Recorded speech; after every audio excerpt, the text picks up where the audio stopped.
Hello, how to fill out Form 941 for 2024, Quarter 2. If you do not have the latest version of Form 941 on hand, you'll go to irs.gov and you tap Form 941 or 941, and you download Form 941, instructions for Form 941. Depending on your situation, you might need Schedule B, Form 941 as well. So if you find it, it'll be a good idea to print it out as well.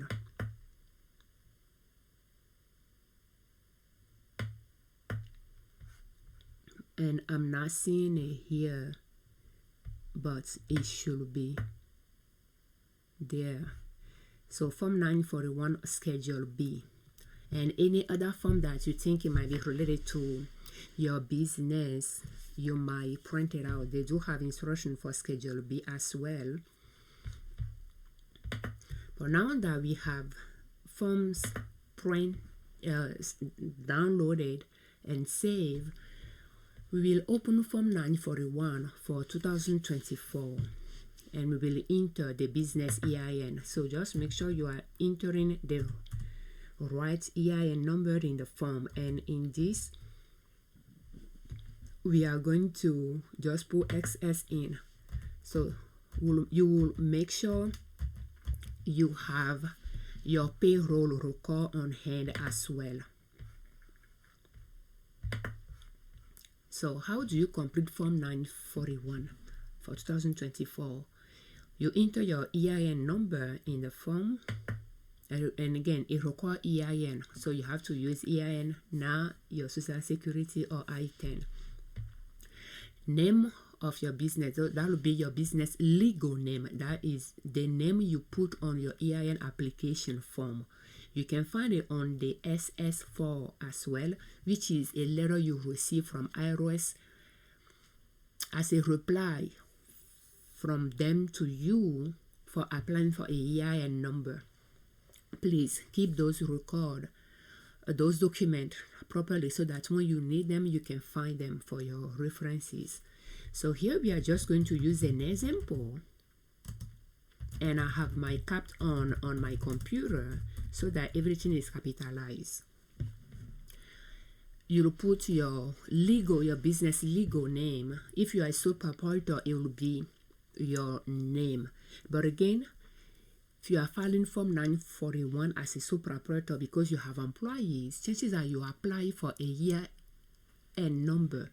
So the name you put down there as the legal name for your business will be the name you'll put down, and probably is going to be your name for this being a sole proprietor. For the trade name, if you have a trade name doing business as name, you'll put it down. If you do not have it, you just leave it blank. We are going to enter an example here, and you'll add your business address.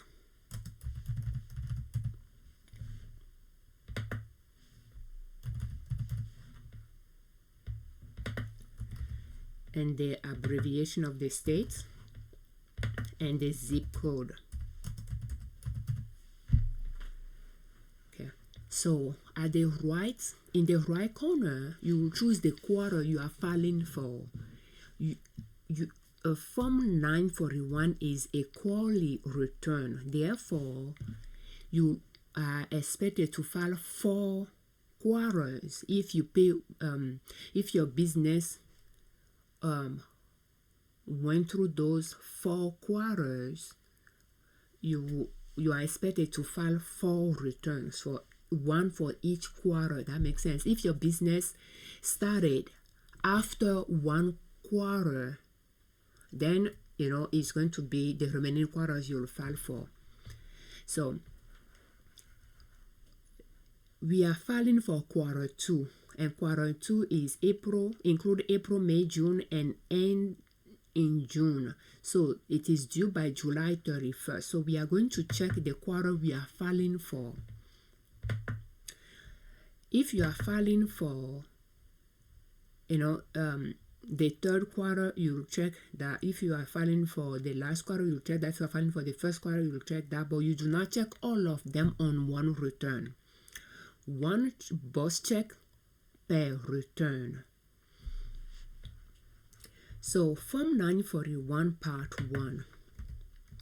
Number of employees who receive wages, tips or other compensation during the quarter you are filing for. Not for all quarters, but for the quarter you are filing for, it is my understanding. So I'm going to put 2 employees because we can see we have 2 names there on our record. And we will go back to the form again. Wages, tips, and other compensation. So that is the amount paid in wages for that quarter that we are filing for. It's not accumulative. It is just for one quarter. It's not like we are filing for quarter 2. It does not mean quarter 1 and quarter 2. It's for the quarter we are filing for. Everything that happened during that quarter. Wages you paid, taxes you withheld, taxes that your business is supposed to match. Those are things that are going to go on the Form 941 for the quarter that you are filing for. Therefore, line 2 is the total wages you pay during quarter 2. Since we check, okay, I thought we checked something here. So since we check quarter 2 on our return, so let's go find that total wages. We are using our free payroll worksheet that you can find at ninasoup.com under free download. And we have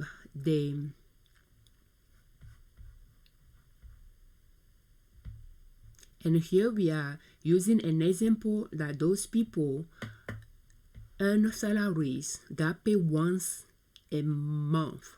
So we have April, May, June quarters that we need to total. So it's better for us to go to our summary tab, which is pulling report from this tab that we actually made entry to, manual entry to. We have the summary tab that is going to pull report, and it will work for us to use that.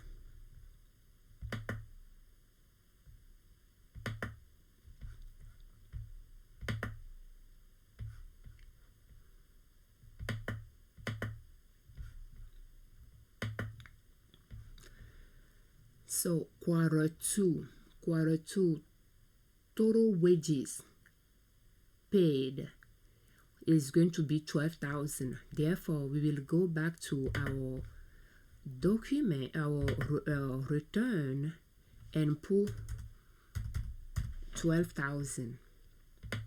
At this point, we can go to the instructions to read how to complete that form, and let's see if we can find what we are looking for. Form 941, you do not round to the whole dollar. You will show cents, even if it is 0. So let's just confirm that. Don't enter $sign or decimal point. Comma are optional. Enter dollar to the left of the prepaid decimal point and cents to the right of it. Don't round entry to whole dollars. Always show an amount for cents, even if it is 0. Leave any data field that is, $0 or 0. Leave a blank except line 1, 2, and 12. On those lines, you put 0 on there. So enter negative amount using a minus sign if possible. Otherwise, use parentheses. Now we are going to. And if you have any attachments, they want you to add Form 941 EIN, your name, and tax year and quarter on all the attachments that you are adding to the form.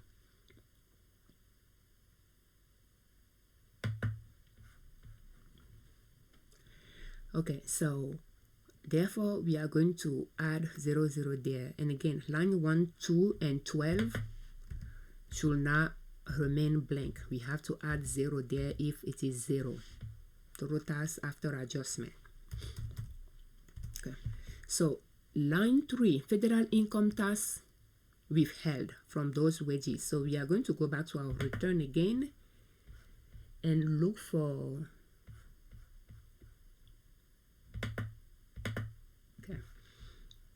federal income tax withheld 711. Let's double check that. Let me see if the monthly will show.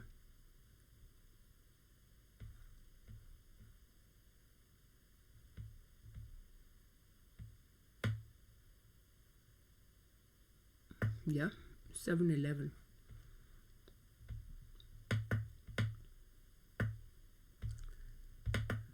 I'm going to double check.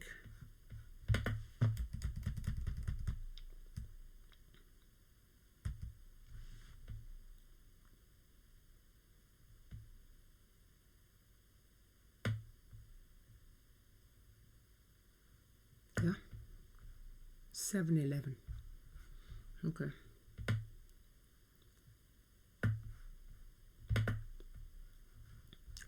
So we'll go back to our form and we'll put 711.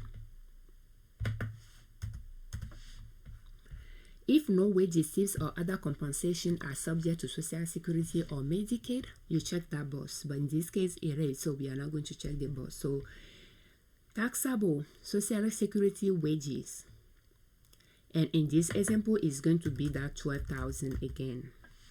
But if you think yours might vary, you might want to read the instruction regarding line 5A.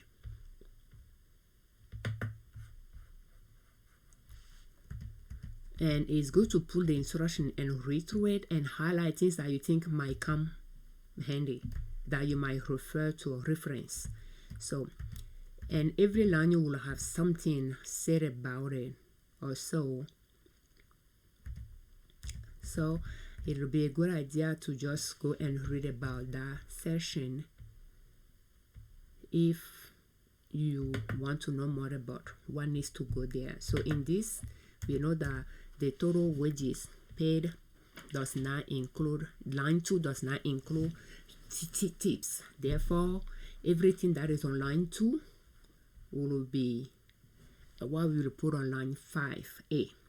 So times 0.124. So half of it is what?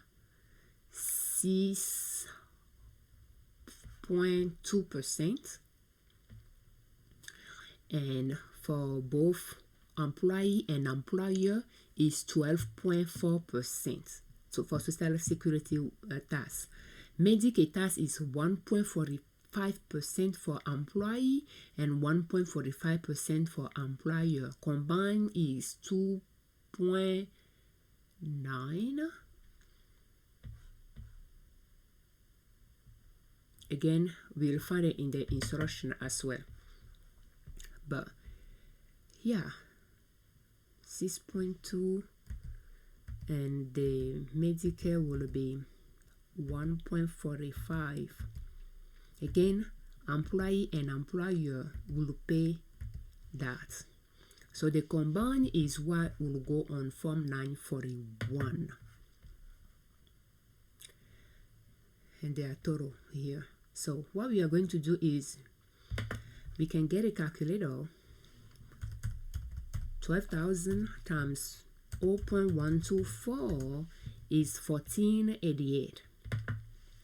So we'll put 1488, and again our source is 0 cents. We will add that as well. So we do not have tips, therefore we leave 5B blank. 5C, taxable Medicare wages. So we and tips combined. So we are going to put our 12,000 and both employee and employer portion will be 0.029 is 348. So 348.00. Taxable wages still subject to additional Medicaid and tax withholding. So when an employee is making over $200,000 in your business, that full amount, that full wages, your business will pay 1.45% Medicaid tax. The employee, you will withhold 1.45% on the full wages. The portion of the wages that is over 200,000, you will withhold an additional 0.9% on that portion, and only the employee pay that additional Medicaid tax. And if some of your employees earn more than $200,000, then it will be good to track those payroll in a way that you'll be able to know when you should start withholding an additional 0.9% on those employees that already earn over $200,000 so far. So and that extra you pay during that quarter you are filing for, you'll withhold additional Medicaid tax on it, and you'll put the income that is subject to that additional tax on line 5D and add and time by 0.009 to find that additional Medicaid tax on it. $12,000 on people making $24,000 a year is now going to be relevant for us. Therefore, 5D is left blank. So 5E, total tax and total Social Security and Medicaid tax. So we are going to total all line 5s. So we are going to have 348 plus 1488, and that's 1836. 1836.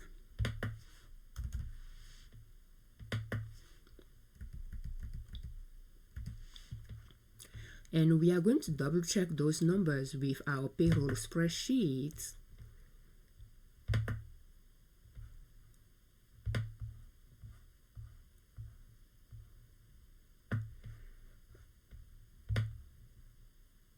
Okay.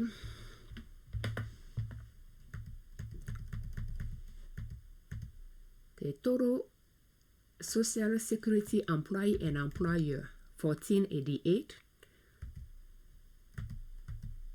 Total Medicaid employee and employer 348. We have that as well, and the total Social Security and Medicare is 1836. Okay. So line 5F will leave a blank. Line 6, total tax before adjustment, is line 3, 5, and 5E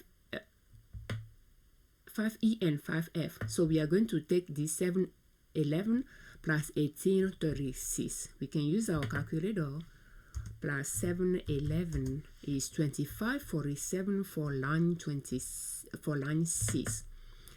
2567. 2547.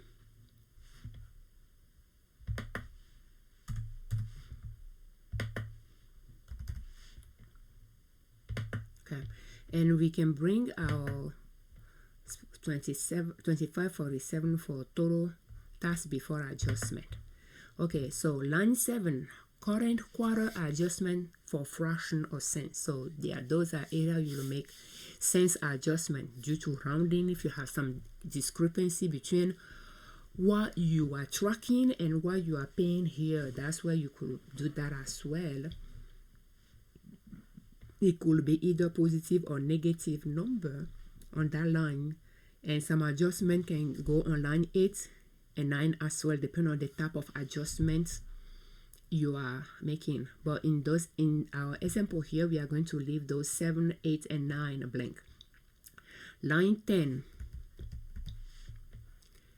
Total tax after adjustment will combine line 6 through 9 for line 10, and that'll be 2547 when you add all them up. 6, 7, 8, 9 total together will give you 2547 in this example. Line 11 is small business payroll credits for increasing research activity.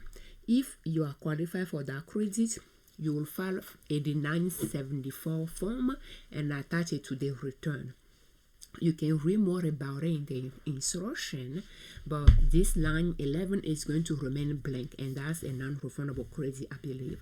So we are going to leave it blank and we'll go to line 12. So line 12 is total tax after adjustment and non-refundable credit. So it's going to take line 10 minus line 11. And since our line 11 is 0, our line 12 is going to be 2547. Line 13, total deposit for this quarter, including overpayment. So in this example, because our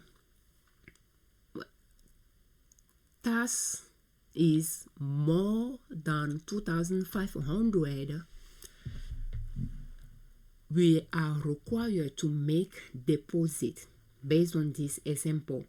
Therefore, it will be a good idea to make deposit by the deposit schedule you chose by the due date of that deposit schedule.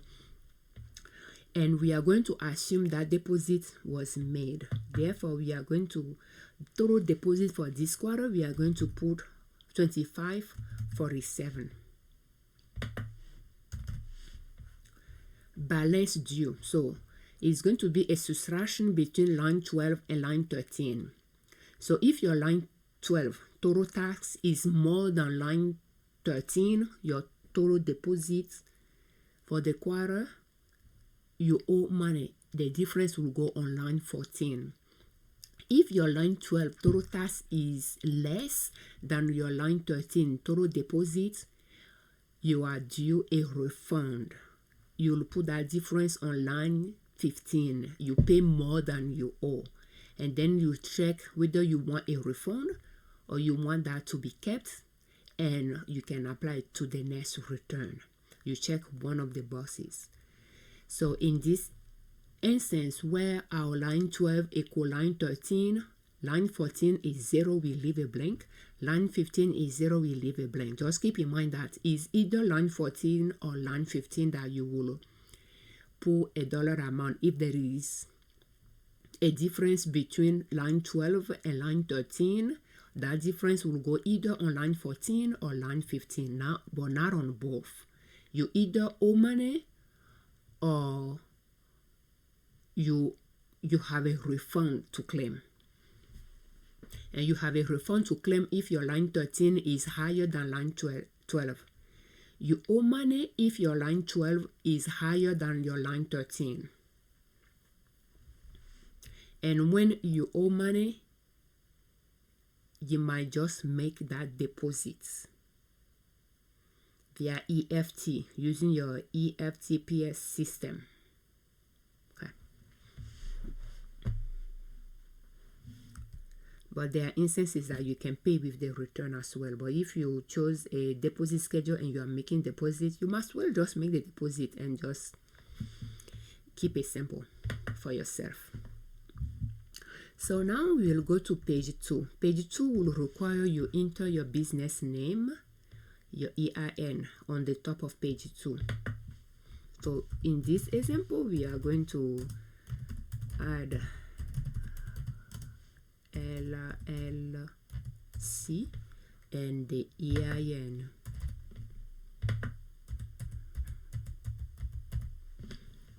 Part 2.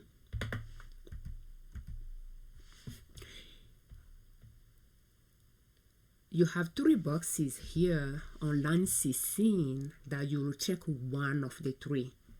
So you'll see which one you qualify for. Line 12 on this return is less than 2,500. You'll check the box 1, the first box. Or line 12 on the return for the prior quarter was less than 2,500 and you didn't incur a $100,000 net deposit obligation during the current quarter. If line 12 for the prior quarter it was less than 2,500, but line 12 for this return is $100,000 or more, you must provide a record of your federal tax liability. If you are a monthly schedule depositor, complete the deposit schedule below. If you are a semi-weekly schedule depositor, attach Schedule B, Form 941 and go to Part 3. So our line 12 is 2547. It is more than 2,500. It is 2,500 and more. Therefore, we cannot check the first box. If your total line 12 is less than 2,500, then you can check the first box. But since we cannot check that box, we will check the box that qualify us for the right deposit schedule that we chose. And in this example, we are going to assume we chose monthly deposit schedule, and we might talk about that later. How will you choose the deposit schedule for the year? You do that at the beginning of the year. So you were a monthly schedule depositor for the entire quarter. Enter your tax liability for each month and total liability for the quarter. Then go to Part 3 and the total should match your line 12. So if you claim a credit, you might want to make those adjustments so that your total liability match your line 12. So those liability will go back to our form, and that's why it's good to track your payroll in a way that you can complete your return with the information that is asked from you. For the monthly deposit schedule, it is good we pull a report at the monthly level, and they are talking about liability. So we are going to go to total tax before adjustment. In fact, by month. So it will be those 3 months.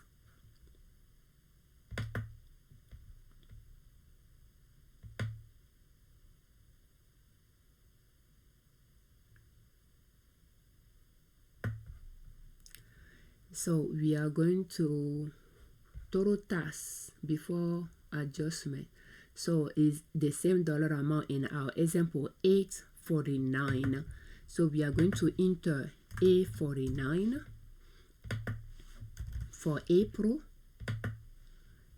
$849 for May, $849 for June, quarter 2 that we are working with. And total liability for the quarter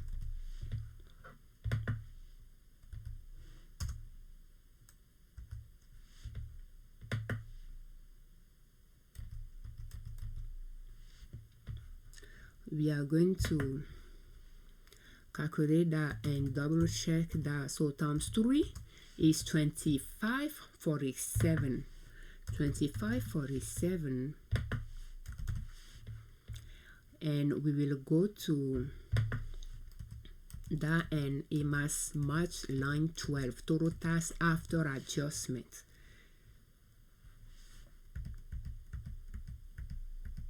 And that's what we have on our document, our payroll document as well. So if you are a semi-weekly depositor, it will be a good idea to track your payroll at the daily level, because that is Form Schedule B, Form 941. Every single month is of the quarter. The form is per quarter. So for quarter 2, you have 3 months to fill out, and how to complete Schedule B for Form 941, you'll put your business EIN, your business legal name, the calendar year you are filing for 2024, and you check the quarter you are filing for as well, and you will enter your daily tax liability, and you can read the instruction on it as well, but you have for 31 days, and you'll put your total liability for the month.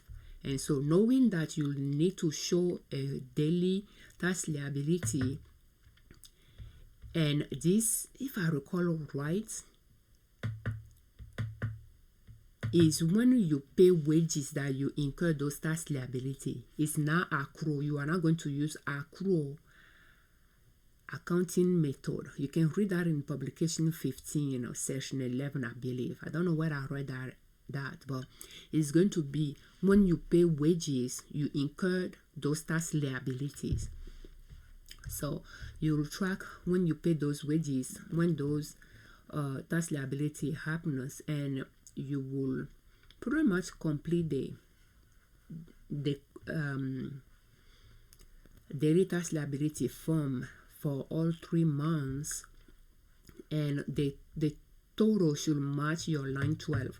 So that means this should match your line 12. So that means you'll take into consideration the credits. If you make some adjustment, you'll take that into consideration, like the line 11 non-refundable credit that adjusted. If you did that, then for that quarter you need to take that into consideration as well, because your line 12 should match those totals. So if you are see my weekly depositor, then you won't check box 1 or 2, but you'll check box 3, and then you complete Schedule B Form 941, and you'll attach it. So part 3, but in this example, monthly schedule depositor is what that is, and box 2 is check, and we added our monthly tax liabilities. Part 3, if your business has closed or stopped paying wages, you'll check that box. You'll enter the final date that you pay wages, and you add an attachment. And that attachment will include your business name, your business EIN, the Form 941, the year it is that Form 941 is for, and the quarter you are filing for. Those will be on the attachment as well, and you can add the line that's the information you are providing on the attachment. You can add the line that that information is related to, and that will be line 17 of Form 941. And we can read through line 17 a little bit later, but I have that. I went through it a little bit deeper in if you are filing Form 941 with no wages. I discussed a little bit in that video. So if you are a seasonal employer and you don't have to file a return every quarter of the year, you will check that box. So you are a seasonal employer if you hire employees for a season, like for summer or for winter or for spring, and there are some seasons that you don't have employees, then you are a seasonal employer. You will check that box to signify to IRS that you are a seasonal employer, and there will be some quarter that you won't have employees, you won't have wages, you won't pay wages, and you will not file Form 941. But still, the form that you check that box 18 on, you make sure you check the right quarter that form is for. So every time you file Form 941 and check box 18, you make sure you check the quarter that particular form is for. And box 18 that you check will let IRS know that they shouldn't be expecting Form 941 from you for every quarter of the year. There might be a quarter you may not send it, but when you file the form, just make sure you continue checking that box for when you file the form, so that when you do not file it, they do not ask you for it. So, part 4. May we speak with a third-party designated? So if you want somebody to talk about the tax return because they're the one that filed it, you can check yes and provide the information and a PIN.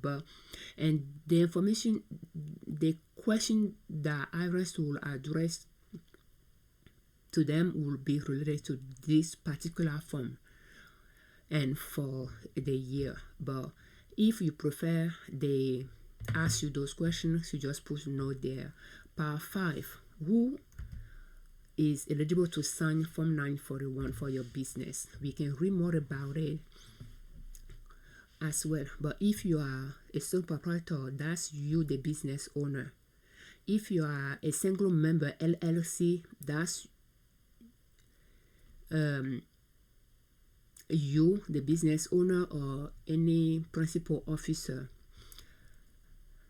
And if you are an L.L.C tax as an S corp, that is the president, the vice president, or any principal officer can sign it. If you are an L.L.C tax as a partnership filing 1065, then that any member of the business that is knowledgeable of the business information can sign it, or any officer that has good knowledge of the business. So when we get to this point, we are going to add your name, you add your title, and that is the person that is going to sign. You add your phone number. When you print the document out, you sign it, you date it, you make copy. That copy you keep it for your business record, and the original one you will mail it. If you are a pay preparer, you will complete the pay preparer use only session. If you are filing it for your own business, you leave this pay preparer use only session blank. So if you are a pay preparer filing it for a client and you are getting paid to file the return, you put your name, your firm's name, your business address, phone number, city, state, zip code. You put your P10. If you are self-employed, you check that box, otherwise you leave that box blank. You put your EIN, and when you print the document out, the business owner will sign it dated. You will sign it as well, you the preparer, you date it. You make a copy for your business record, you made a copy for the client's record, and the client mail the original one to IRS, or you mail it on their behalf.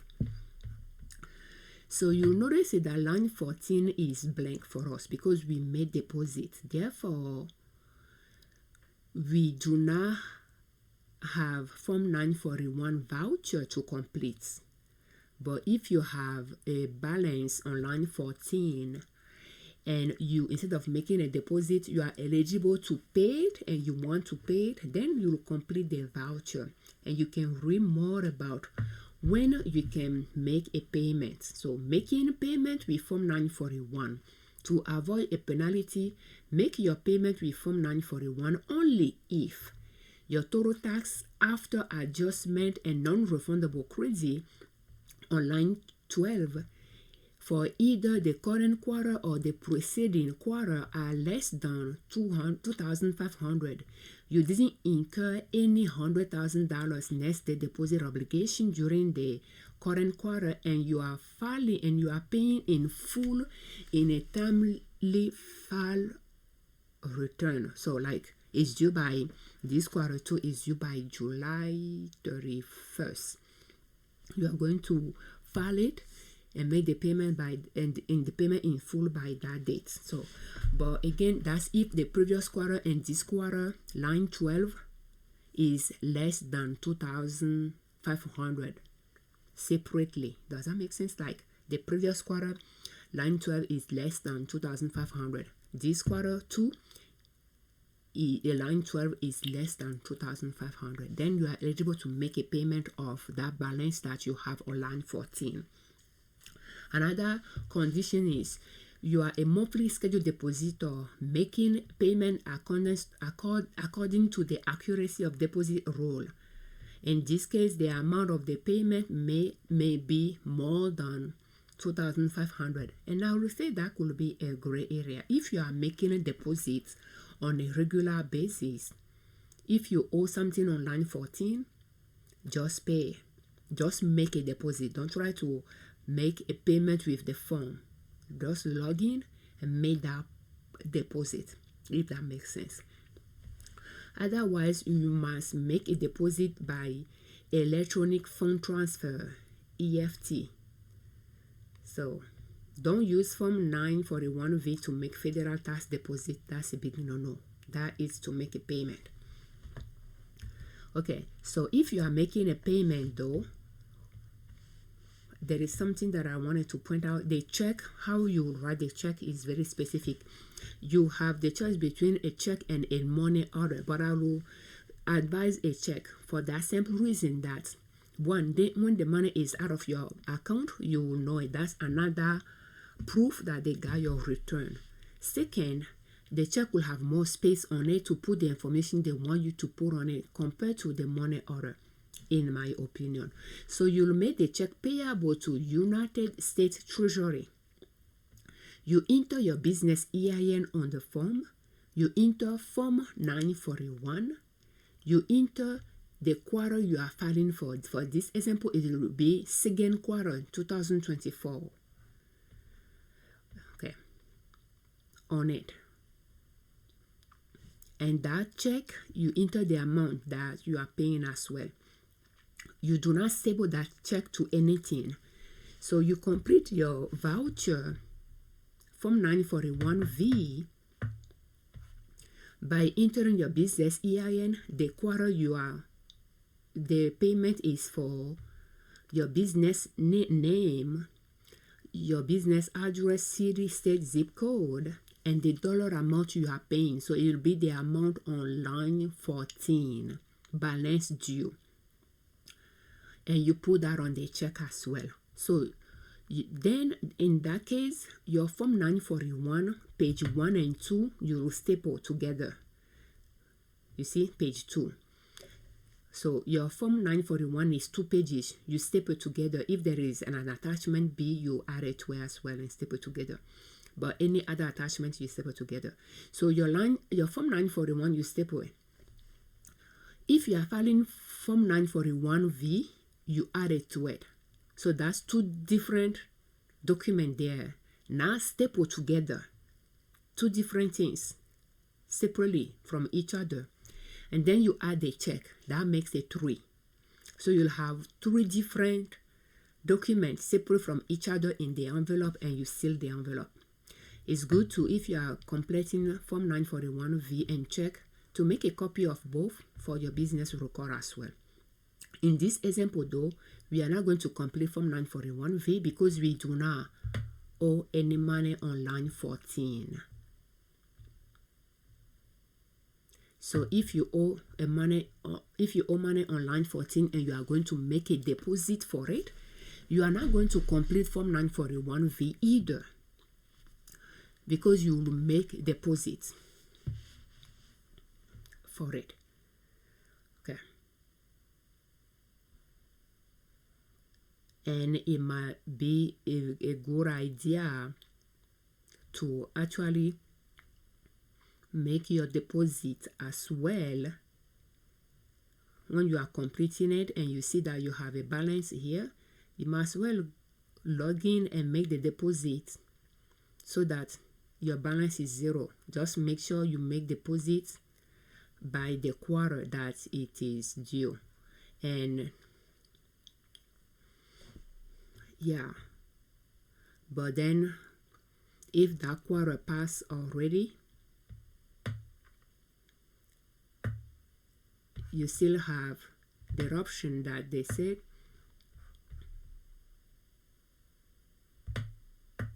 if you are unsure to make a deposit. So you might make a deposit. And I believe on page, I don't know if it was on page 2, line 16, if you are unsure whether you are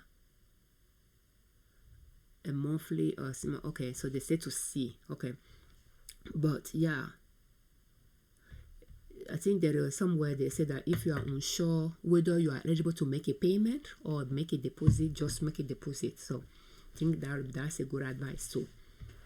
But now we are done completing Form 941 for quarter 2. So where do you mail Form 941 without a payment? Because we are not going to add payment to it. You'll go to the instruction for Form 941, page 6, page 7. And you locate the state where your business is located. And that will be the first column. The second column is without a payment. And the third column is with payment. So if you are going to insert voucher for the one voucher and check in the envelope, you are mailing it with a payment. If you are going to mail Form 941 without a payment, you will use without a payment column. The address within that without a payment column that corresponds to the state, to the row where your state is listed. So if we go up, the second column is for without a payment. So the address under the column without a payment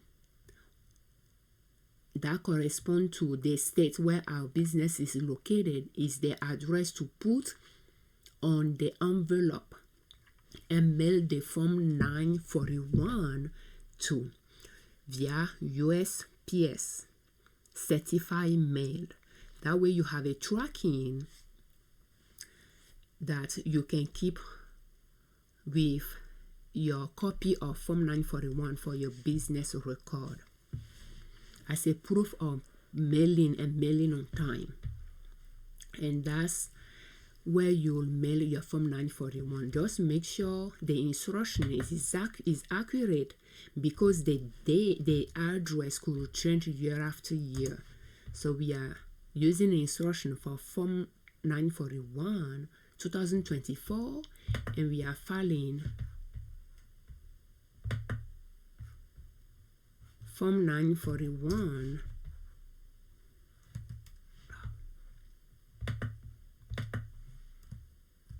for 2024. So this concludes how to complete Form 941 for 2024, and we use quarter 2 in this example, but the principle is going to be the same for quarter 3 and for quarter 4. When it is due, it's just going to be different. The due date is going to be different, and we are going to go through that as well. So when Form 941 is due,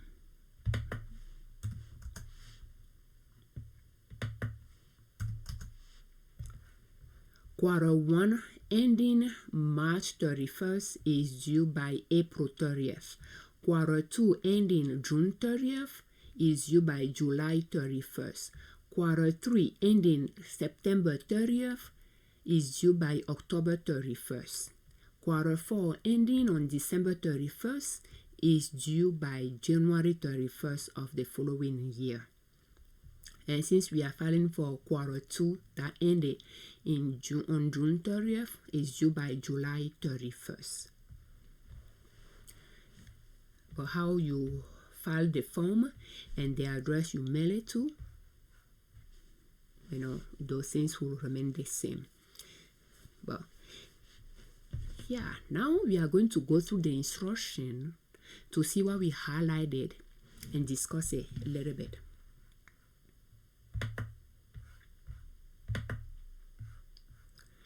And we discussed that as well.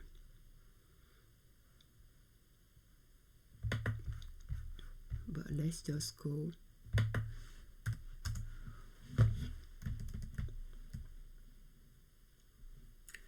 The Social Security has a threshold, $168,600. If an employee is making more than that in a year, you will withhold 6.2% from that employee's income up to 168,600, and after that you stop withholding Social Security from that employee's wage. Your business will pay 6.2% up to that 168,600 as well. And anything that the employee is making past that, there won't be Social Security wages to withhold or to match. But you will continue withholding and matching Medicaid tax on the income that the person is making.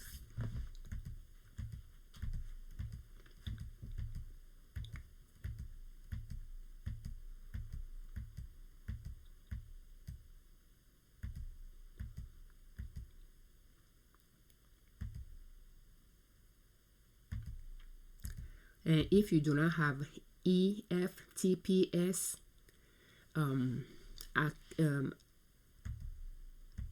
account, you might want to create one with IRS so that you can make your deposit. So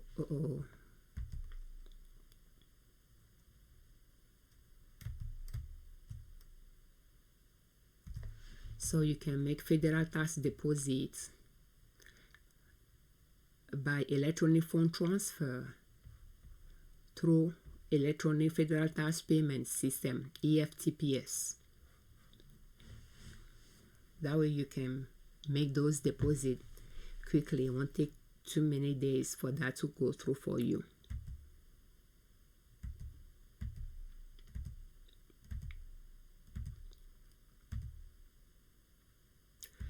So, who must file Form 941? If you pay wages that is subject to federal income tax, Social Security tax, and Medicaid tax, you must file Form 941 quarterly to report the following amount. So, pretty much just like the way we did it, you will report the wages you pay for that quarter, the federal income tax withheld during that quarter, the Social Security tax, employee and employer portion for that quarter, the Medicaid tax, employee and employer for that quarter, the deposit you made during that quarter, and whether you owe money or that you are due a refund. So those things will go on the Form 941. So from that point on, you will continue to file Form 941 every quarter, even if you have no wages or no taxes to report. So after you file your first Form 941, you must file a return for each quarter, even if you have no tax to report, unless you file a final return. And filing a final return will mean you check box 17,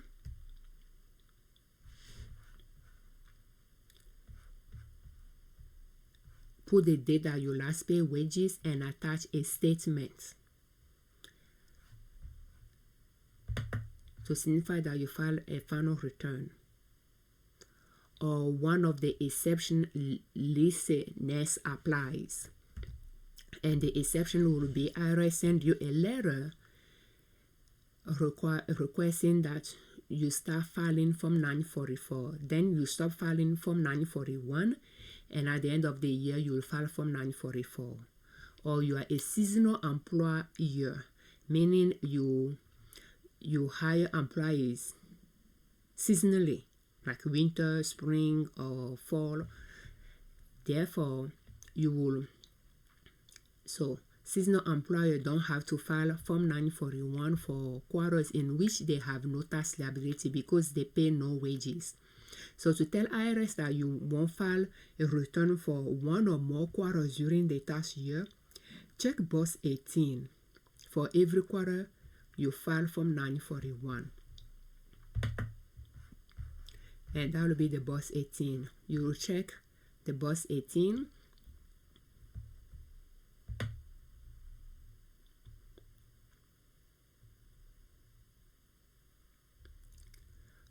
But then you check the quarter that's the return on which you check that box 18 what quarter that return is for. And we can read more on seasonal employers. So if none of those exceptions apply and you haven't filed a final return, you must file Form 941 each quarter, even if you didn't pay wages during the quarter. So let's see if we can find a little bit more on final return or seasonal employer.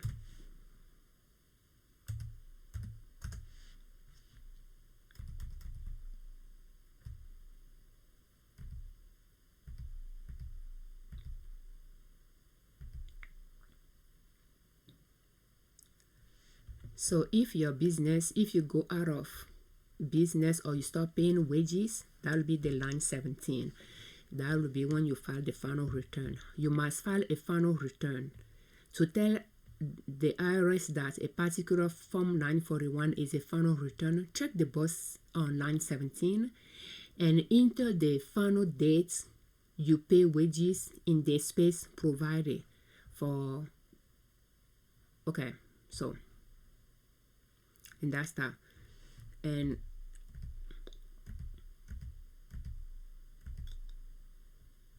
let's see here.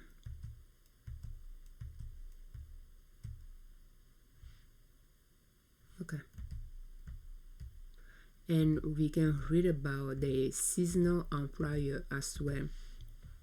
So if you hire employees seasonally, such as summer, winter only, you check the box 18. Checking the box tells IRS not to expect for Form 941 from you throughout the year because you haven't paid wages regularly. Generally, we won't ask about unfiled return if at least one taxable return is filed each year. However, you must check the box on line 18 on every Form 941 you file. Otherwise, the IRS will expect a return to be filed for each quarter. When you complete Form 941, be sure to check the box on the top on the form of the form that corresponds to the quarter reported. Okay. So we are going to go back to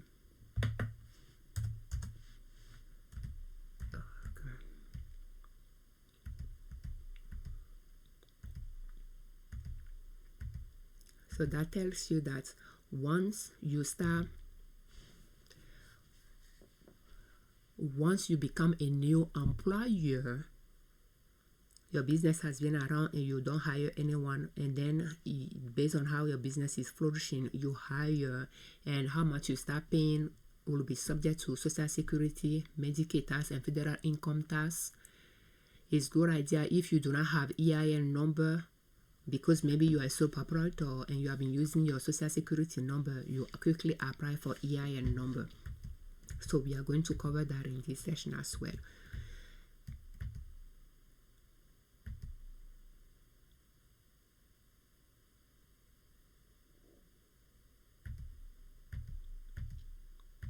Let me see what I can find that.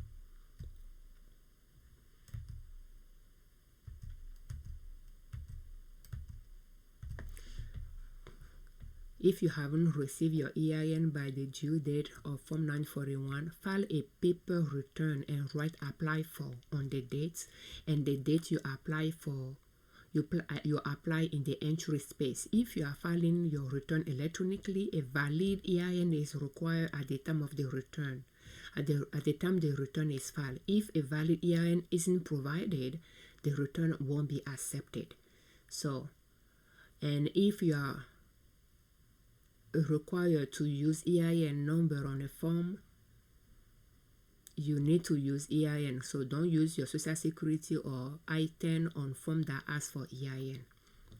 So if you are a sole proprietor and you have employees and you do not have an EIN number for your business, it might be a good idea to apply for EIN number for your business before Form 941 is due for the quarter.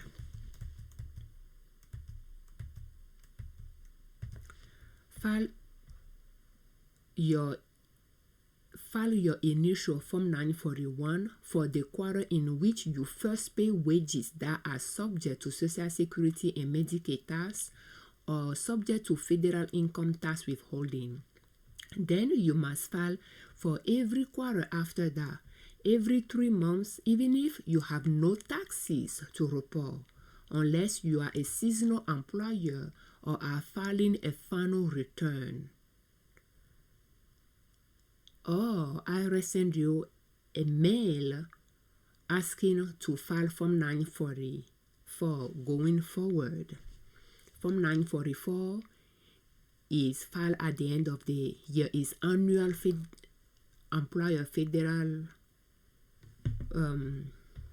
return, and Form 941 is quarterly employer federal tax return. So those are the instances when you will stop filing Form 941. Otherwise, you will need to continue filing it, even if you have $0 amount to report. File Form 941 only once for each quarter. If you file electronically, don't file paper return. Okay.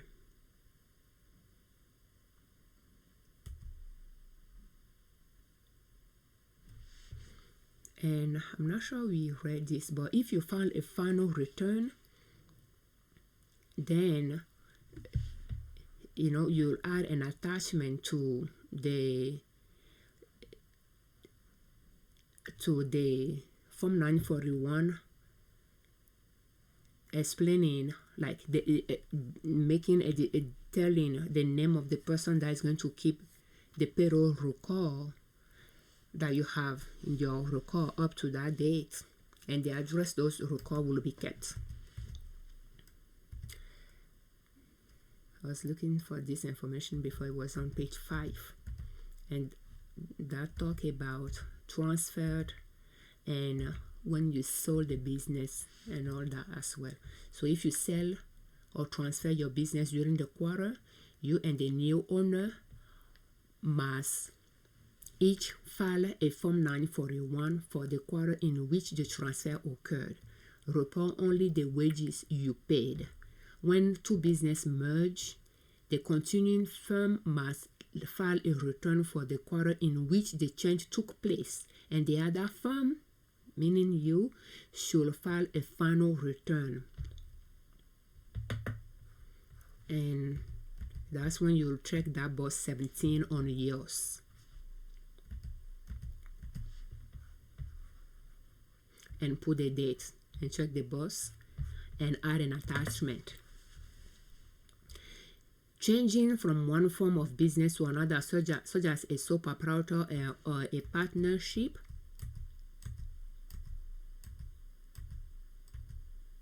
corporation is considered a transfer. If a transfer occurred, you may need a new EIN. So how you are going to complete that attachment depending on your situation. Your attachment will include the new owner's name, the new name of the business, whether the business is now a sole proprietor, a partnership, or a corporation, the kind of change that occurred, whether it was a sale or a transfer, the dates the change happened, and the name of the person that is going to keep the old payroll record, and the address those report or record will be kept. And just make sure that those attachments, let me see where I found that information. Those attachments, you will make sure you put your business name,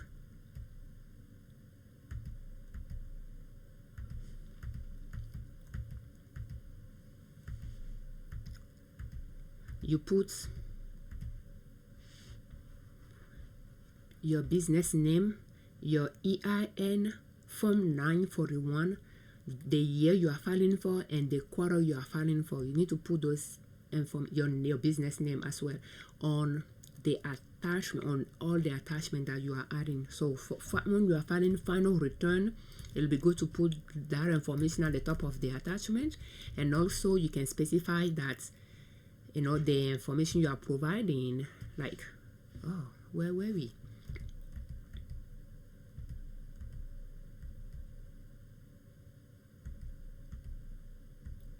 like who is going to keep the record and all that. You might want to put on top at the head of that the is for line 17, if that makes sense. Okay, so let's see where we were. We are going to explain a little bit the instruction, what we found interesting to keep in mind. So you can e-file Form 941 as well. Let's see.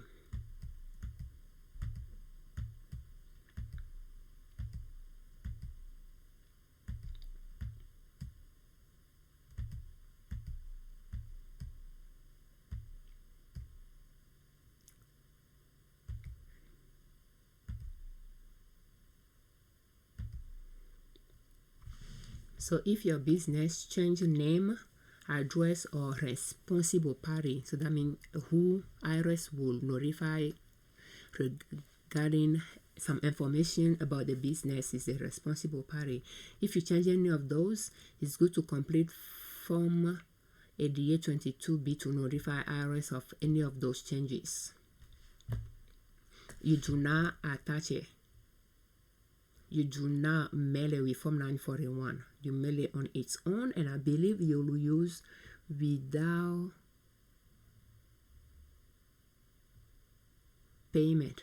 Write to the IRS office where you file your return using without a payment address to notify IRS of any business name change. You just don't put in the same envelope as Form 941. If your Form 941 is going to the same without a payment address, then we just mail two different envelopes, if that makes sense. So if you are doing it at the same time, but otherwise, anytime that you need to complete that form, it will go to without a payment address. We'll get to it. It's coming. Without a payment address that correspond to the role your state is located. So generally, enter the business legal name you use when you apply for EIN. So it's very important you know your business name that you put on your EIN application form. That's what will go on your Form 941 at the top. And at the top of the second page as well, and at the top where the put name is your business legal name that you use to apply, that you put on your EIN form. You'll find that on the SS form letter as well that you receive from IRS. And we are coming close to the without a payment address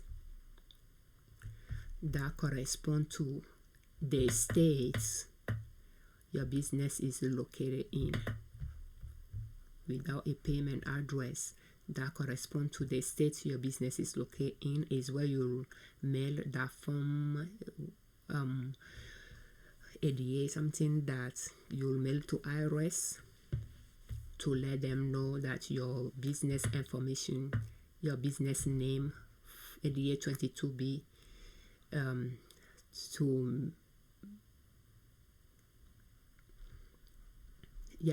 to let them know of any change related to your business name, business address, or responsible party. And SS4 usually is the letter that you receive from IRS when you apply for EIN and you get a letter from them in the mail. It will be an SSL, an SS4. Reconciling Form 941 with Form W3. So when you are completing your Form 941, you want to make sure your numbers are accurate, because IRS will match amount reported on your 4 quarters Form 941 with your Form W2 amount total on your yearly Form 83. Form W2 is per employee. Form W3 is the total of W2s that you file together. So it will try to match those and Form W. So it's stating that it's going to try to reconcile the federal income tax withholding. I agree. But Social Security wages, Social Security tips, Medicare tips, I'm not sure about that. It's going to take a half of those because W2 and W3 will have the employees portion of Social Security.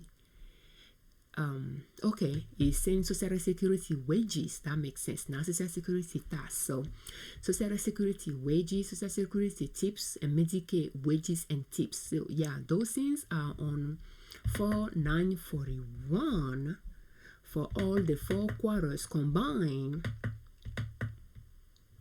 That is just column 1 is going to reconcile line 3 of all 4 Form 941 that you file, and column 1 of line 5 for Medicare and Social Security wages, to see what you reported on W3, which will be the total of W2s that you submitted, to see if those numbers match. So just knowing that will allow you to know how you are reporting things on your payroll, for your payroll purposes, because that is what you will use to complete your Social Security.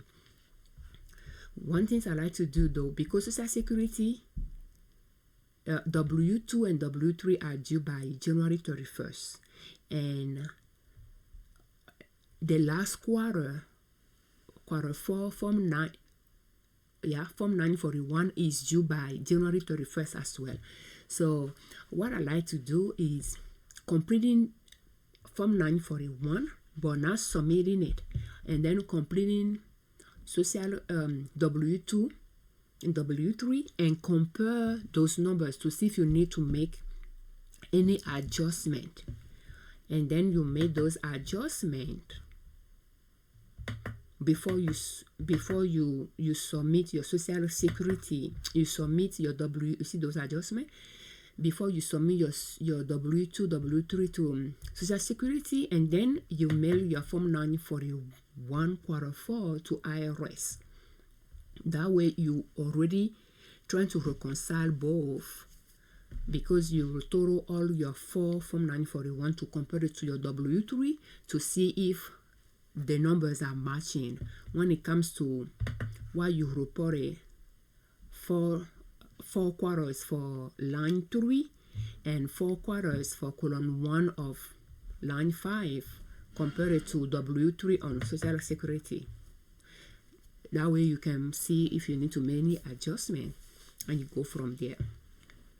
But again, those things is something you can keep in mind as well when you are making payment, so that those numbers are accurate for you. Okay. So must you deposit your tax? So if your line 12, and line 12 is the total tax after adjustment and credit. If your total tax on line 12 is less than 2,500 for the current quarter, and the prior quarter is less than 2,500, then you can make a payment. But again, if you are making deposit based on your deposit schedule, you must well just make a deposit if there is a due. But so if your line 12 is less than 2,500 and for your current quarter and the prior quarter, and you didn't incur $100,000 next day deposit obligation during the current quarter, what is the question here? You may have to deposit your federal income tax you withheld, and both your employer and employee Social Security tax and Medicare tax. So if your total tax after adjustment is all of that, you don't have to make a deposit. To avoid a penalty, you must pay any amount due in full with a timely file return, or you must make a deposit. You must deposit any amount you owe by the due date of the return. So you must well make a deposit by the due date of the return. Okay. If your tax after adjustment on line 12 is $2,500 or more, and your current quarter and for the prior quarter, you must make a deposit according to your deposit schedule. When must you deposit your tax? So you need to figure that out. If you are a monthly or semi-weekly deposit schedule for the quarter, so we can come back to that as well.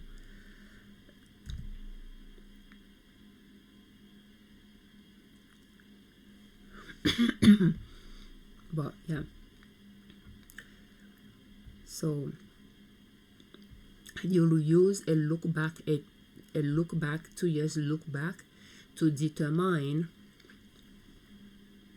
So July 1st of the second preceding calendar year through June 1st of last year, to determine if you are a monthly depositor or a semi-weekly depositor. So if your line 12 for those 4 quarters is less or equal to $50,000, then you are a monthly deposit schedule. If it's more than $50,000, then you are a semi-weekly depositor. If you are a monthly scheduled depositor and accumulate $100,000 tax liability on any day, so pretty much you become a semi-weekly scheduled depositor on the next day, because you are going to make that payment the next day as required, and then you become a semi-weekly scheduled depositor for from that point on, and remain so for the remaining of the year and for the following calendar year. Okay.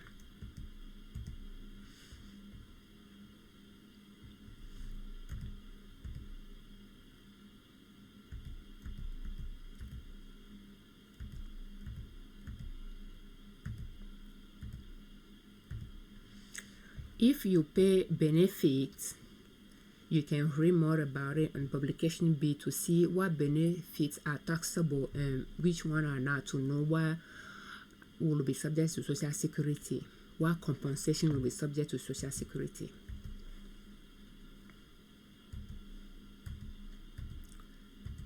So the rate for Medicaid is 1.45 for employee and 1.45% for employer as well. When one of your employee is making more than $200,000, you pay 1.45% on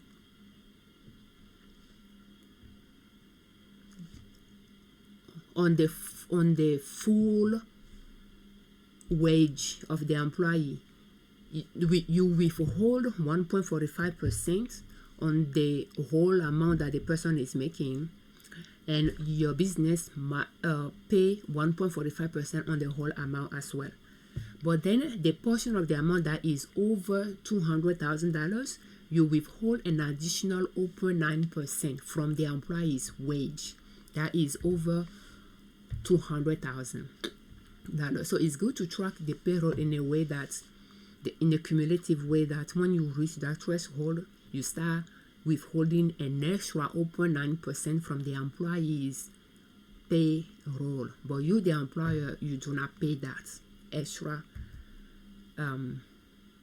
additional Medicaid tax.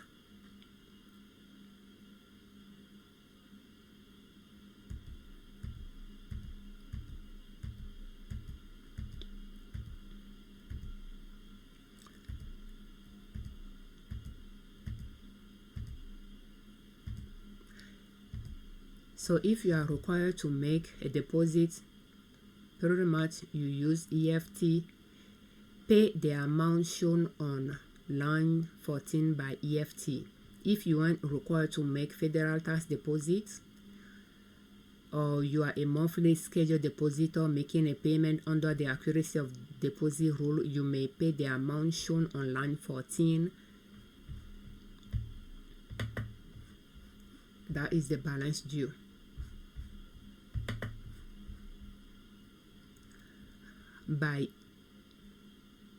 You can pay that amount by EFT, credit card, debit card, check money order, or EFW. Okay. So check and money order will go with the voucher. EFT is online payment.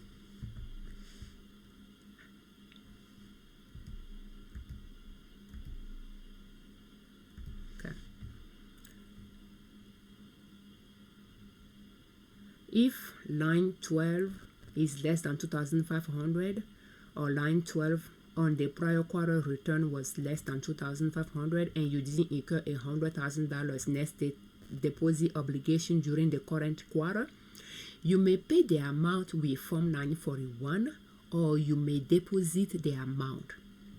To avoid a penalty though, you must pay any amount you owe in full by the due date of the tax return. So if line 12 is 2,500 or more, and line 12 of the prior return quarterly return was 2,500 or more, or if you incur $100,000 next day deposit obligation during the current quarter, you must make a required deposit according to the deposit schedule. So yeah, and we discussed that when we are filing the return, if you are making a payment by check or money order, how you will complete the check or the money order. So payable to United States Treasury, you put your EIN on the form, you put Form 941, the year and the quarter you are filing for, like second quarter 2024 for instance, and you complete Form 941 voucher, and you'll add them to your Form 941. You just don't staple them together. So you have 3 pieces of document in the envelope: Form 941, Form 941V, and check. 3 different things, not staple to each other in the envelope, and you mail it to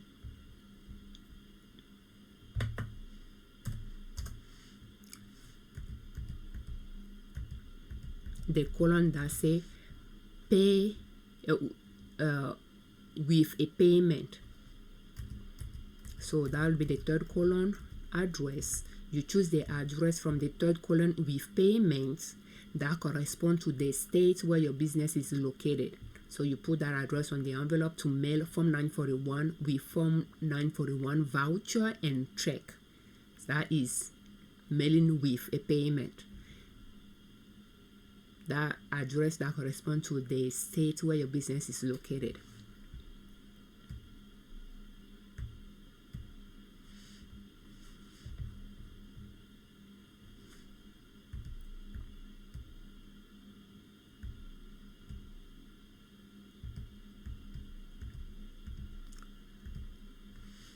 If line 12 is 2025 or more on both your prior and your current quarter Form 941, and you have deposited all your taxes when due, the balance due on line 14 should be 0.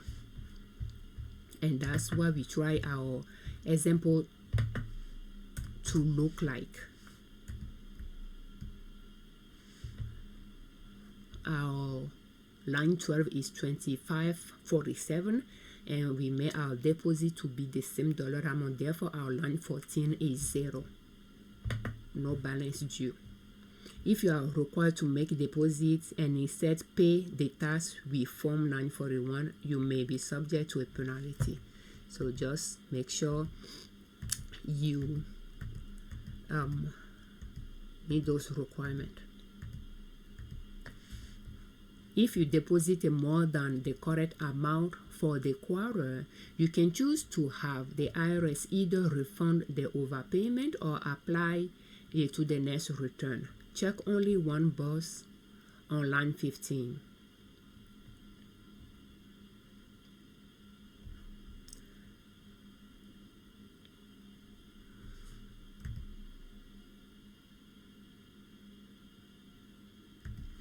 And line box,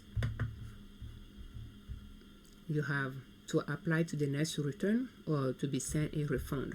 You check one of the two. And they went a little bit in detail there as well.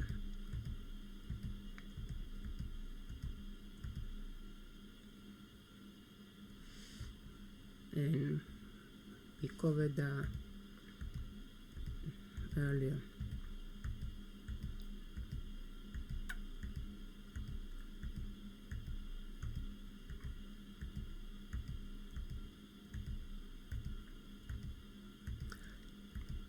So who is eligible to sign your Form 941?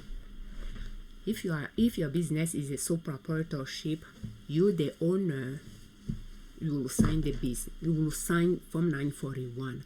If your business is a corporation, an LLC treated as a corporation, the president, the vice president, the vice president or other principal officer could sign.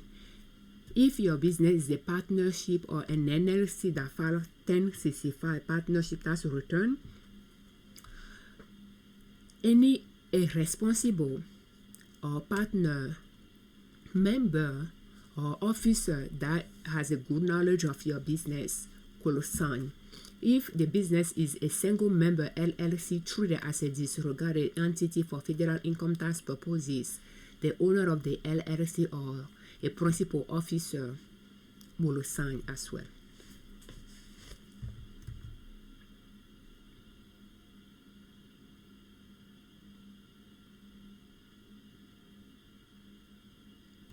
And they have a little bit of information for reporting agents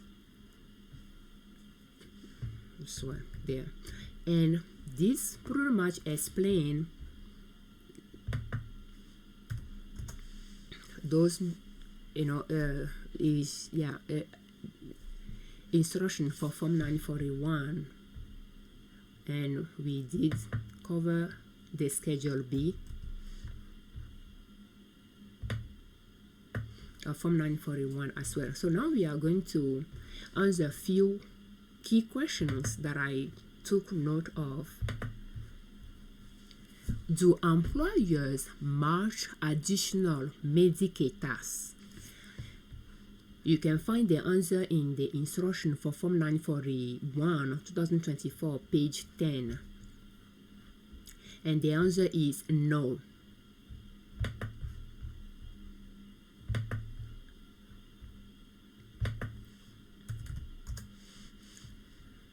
And for 2024, they have the $200,000 threshold. Any employee that is earning more than $200,000, you withhold 1.45% on the full wage of the employee. That the full wage that went over 200 as well, the full salary of the employee. And then for the portion of the salary that is over $200,000, you will hold 0.9% as well, additional Medicaid tax. So it's good to track the payroll in a cumulative way, in a way that when you reach that 200,000, you know that for every quarter that will follow for that year, when you reach that 200,000 earning for that employee for that quarter, any wages that you pay over that $200,000 for a quarter, for that quarter you will withhold 1.45% from the employees earning for that quarter, and you withhold an additional 0.9% on that wage as well as additional Medicaid tax. You, the business, you pay 1.45% on that portion of wage for that quarter. You do not match the additional Medicaid tax of 0.9%. Only the employee pay that additional Medicaid tax. So additional Medicaid tax is only imposed on the employee. There is no employer share of additional Medicaid tax. You'll just keep paying 1.45% on the full wage of the employee. While you pay that employee that is earning more than $200,000, you will continue, your business will continue paying 1.45% during the quarter while you pay that person during that quarter, and you will withhold 1.45% from the employees' wages for that quarter and an additional 0.9% from that employee's wages for that quarter. Again, the employer does not pay additional Medicaid tax. Only the employee pay that. So you withhold it from the employee's wage.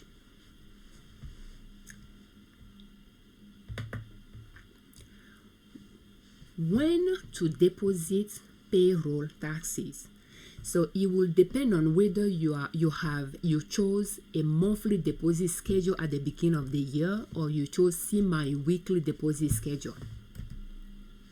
For the monthly deposit schedule, it is the 15th of the following month, and we can go to publication 15 to read about it. And for semi-weekly deposit schedule, if your payday falls on Wednesday, Thursday, and on Friday, then the following Wednesday you make a deposit. If you pay people on Saturday, Sunday, Monday, and on Tuesday, then Friday of that week you make a deposit. Does that make sense? So Wednesday, Thursday, and Friday, when you pay people during those days, then the following Wednesday you made a deposit. When you pay people Saturday, Sunday, Monday, Tuesday, then Friday of that week you make a deposit. So we are going to go to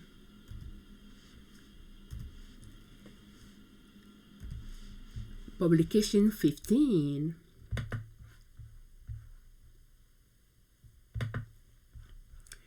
And section 11, depositing tax. And we'll go to page 31.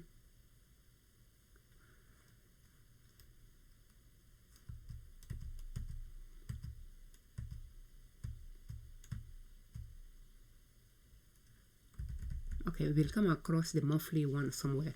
But anyway, let's go to 32.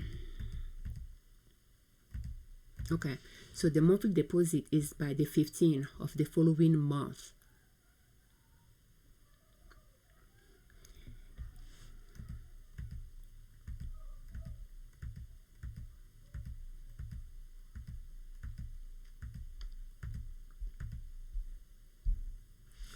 So deposit period for semi-weekly scheduled depositor are Wednesday through Friday and Saturday through Tuesday, if that makes sense. So let's say that again. Wednesday through Friday and Saturday through Tuesday. So if you go to the table, Wednesday through Friday, when you pay people from Wednesday through Friday, then you make that deposit on Wednesday and like following Wednesday. And when is from, you pay people from Saturday to Tuesday, then you make that deposit by Friday. So let's see if they, okay, they didn't explain it much there. Let's go up a little bit here.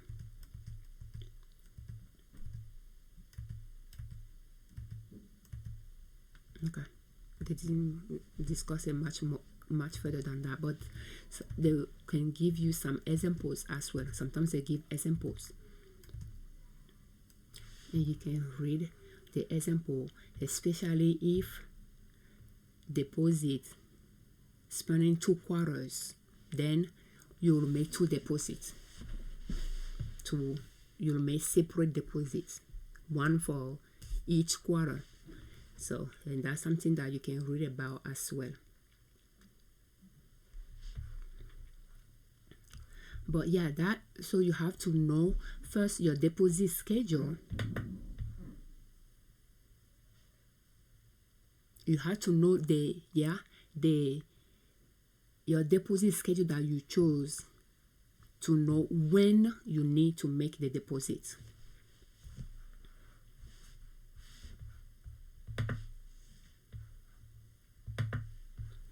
How do I know my 941 deposit schedule? So you choose your deposit schedule at the beginning of the year, and it could either be a monthly deposit schedule or a semi-weekly deposit schedule. So how do you know your deposit schedule for Form 941? You will have 2 years look back to look at. So if you are a Form 941 filer and you have been filing Form 941, you will look at July, I will say July 2022 to June 30th, 2023. So that will be 4 quarters. So the way I like to view it is, we are in 2024. So the 2 preceding years, so June 30th, 2023 to July 1st, 2022. You pull, you can just start it from back then to last year too. July 1st, 2022 to June 30th, 2023. So that'll be one year time frame. So you will pull those 4 quarters from 941 out, and then you look at line 12 on those 4 from 941, and line 12 is total tax after adjustment and non-refundable credit. So if line 12 on those 1, 2, 3, 4 quarters that you file between July 1st, 2022 to June 30th, 2023, those 4 quarters,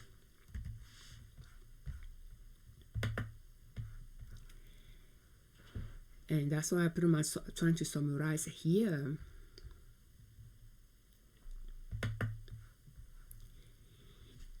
The total line 12 for those 4 quarters equal or is less than $50,000, you choose monthly deposit schedule at the beginning of 2024. And if nothing changed, you remain monthly deposit schedule during the year. When I say by month, nothing changed is you didn't make any $100,000 tax liability in one day during the current year.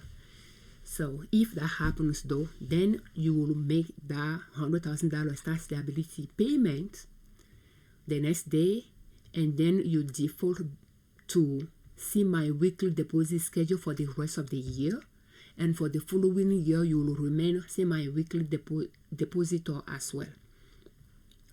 So if you look at those 4 quarters and you total line 12 of them, line 12 for those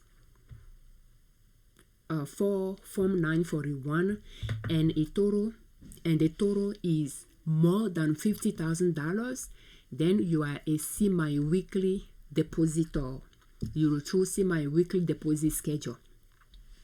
And semi-weekly deposit schedule, you will follow the semi-weekly deposit schedule, which will be when you pay people from Wednesday to Friday, you will make a deposit by Wednesday.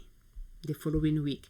And when you pay people from Saturday to Tuesday, you make deposits of the tax liability for that time, for the payroll, that for wages that you pay during those days.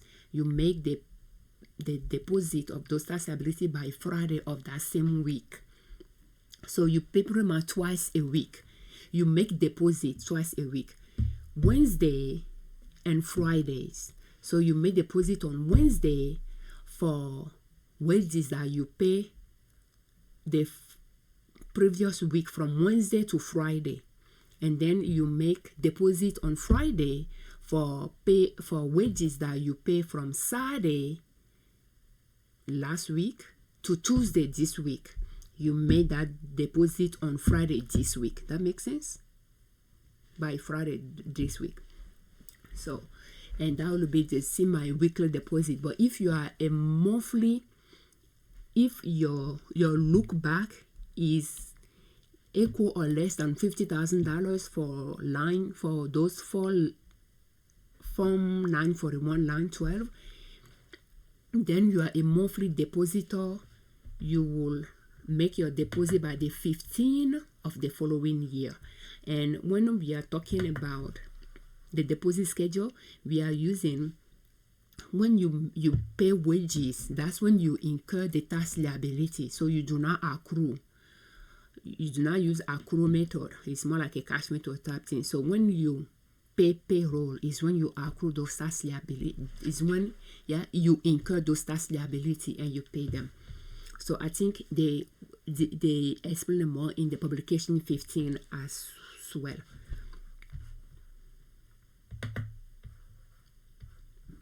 And we can go to the publication 15 to where you'll find the information on the look back.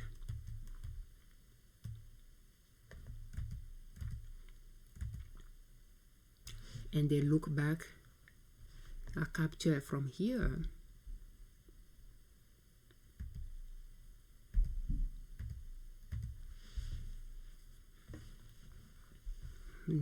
So let's see here. So we are going to detail this more. So if your business is new, now your business is new, but you are a new employer. So that means your look back from July 1st, 2022 to June 30th, 2023, you were not an employer back then. Your form, you won't have Form 941. Therefore, the line 12 of that will be 0. Automatically, you are a monthly depositor. You'll choose monthly deposit schedule. So if you are a new employer, your deposit schedule is monthly. You pay your tax liability by the 15th of the following month.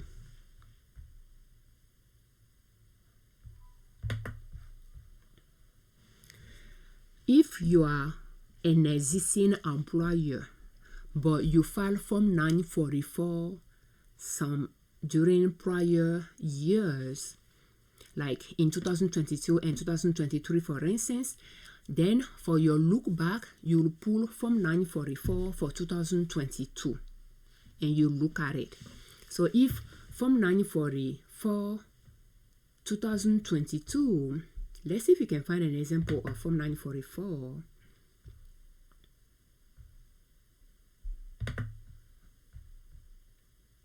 We can just pull 2023.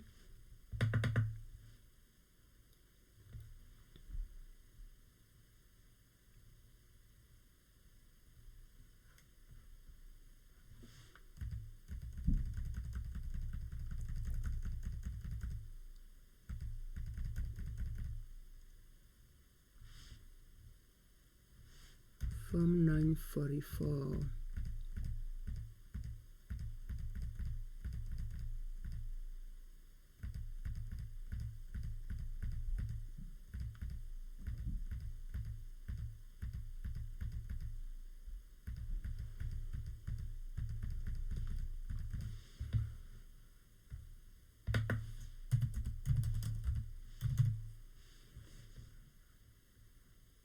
Okay, that'll be this one.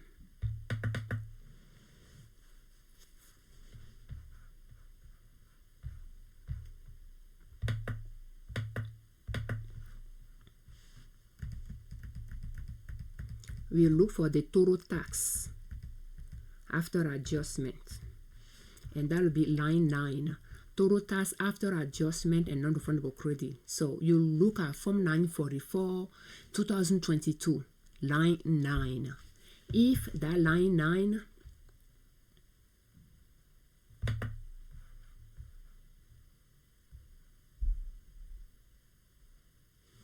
so if that line 9 is equal or less than $50,000, you you'll choose a monthly deposit schedule. If that line 9 of Form 944 is more than $50,000, then you'll choose a semi-weekly deposit schedule. So, and that is for Form 9 filer, Form 941 filer that filed Form 944 in the past.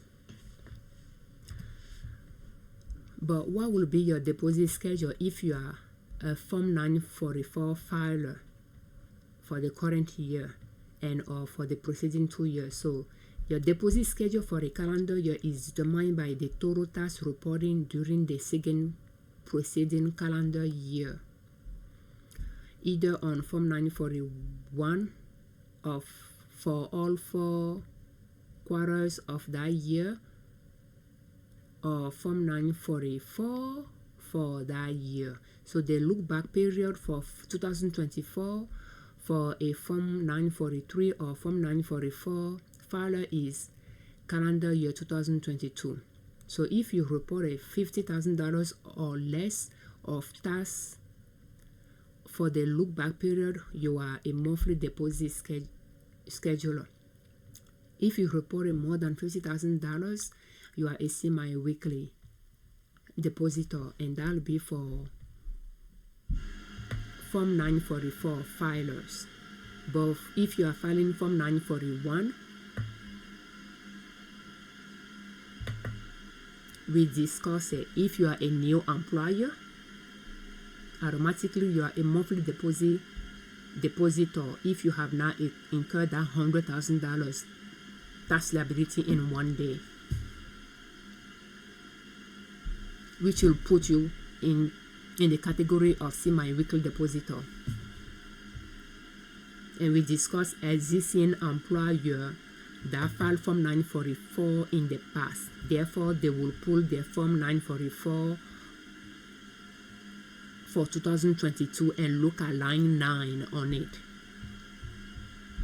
to compare it to that $50,000 to see if it's less or equal. Therefore, they are monthly depositor, or if it's more than $50,000, then they are semi-weekly depositor. So here they explain it as well. For the new employers, for Form 941 filer, your tax liability for any quarter in the look-back period before you started or acquire your business is considered to be 0. Therefore, you are a monthly scheduled depositor for the first calendar year of the business. So that's, yeah.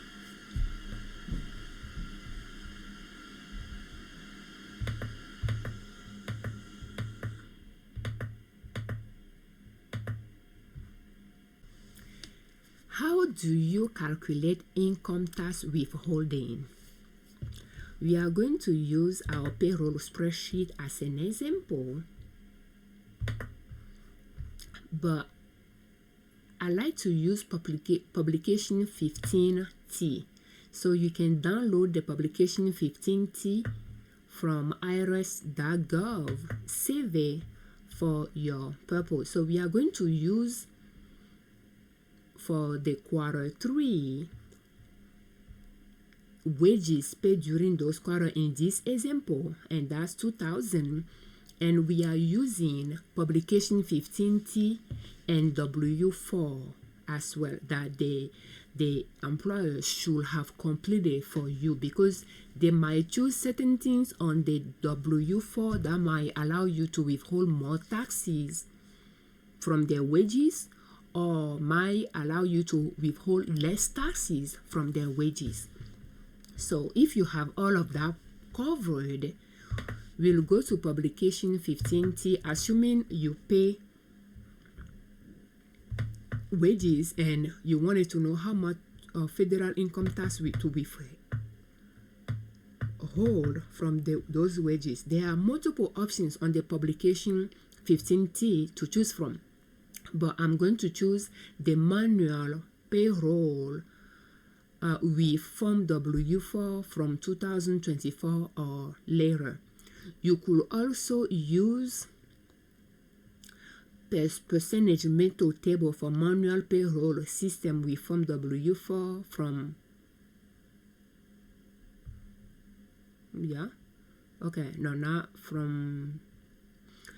so this one is earlier, so we do not want that. Okay, so you have the option 2 and the option 4. Percentage method table for manual payroll system with Form W-4 from 2022 or later.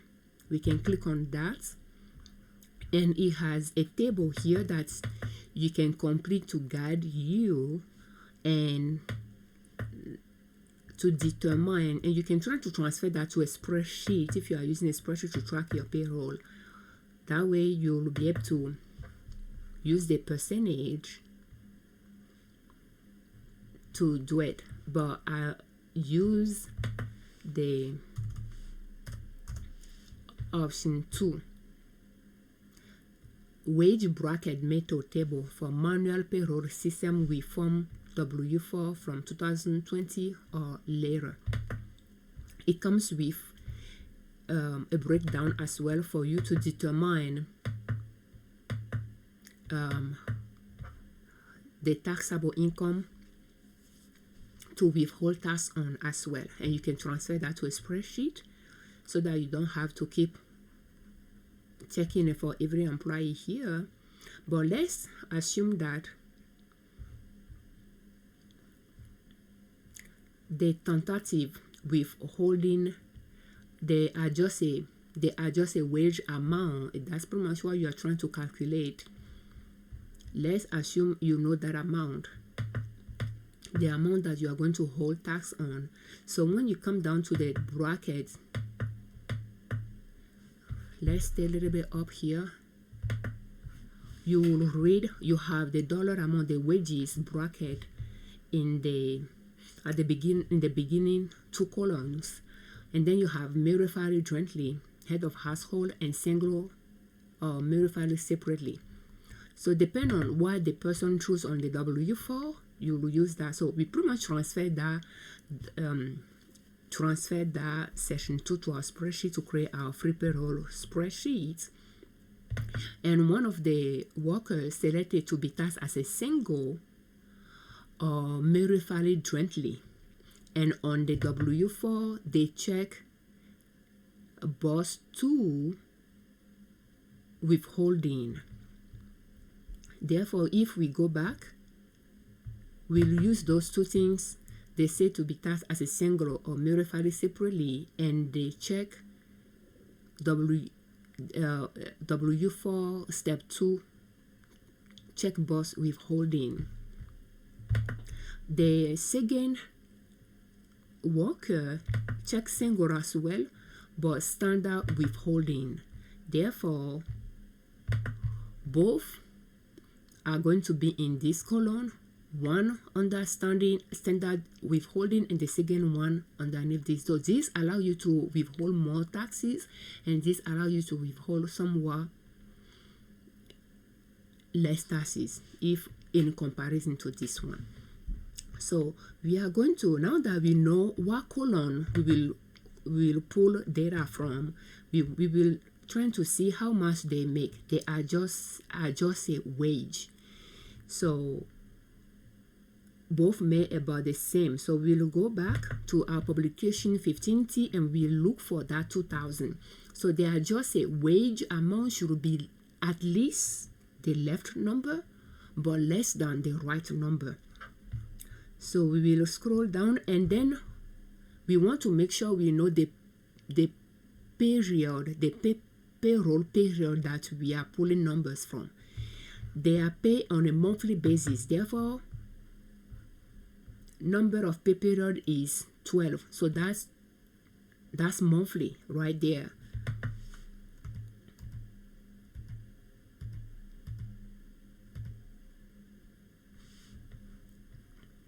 And that's monthly pay period.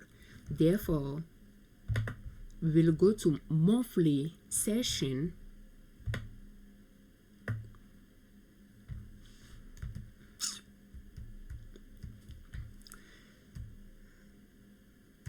We are in the bi-weekly session.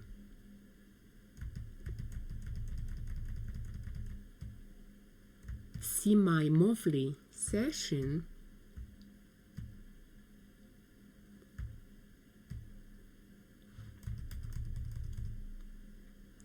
And that is the monthly session. So now that we know that our both employees are going to be tasked in this bra and in this by this column, and we are going to look for the $2,000 they each made. So the first column, dollar amount should be at least 2,000.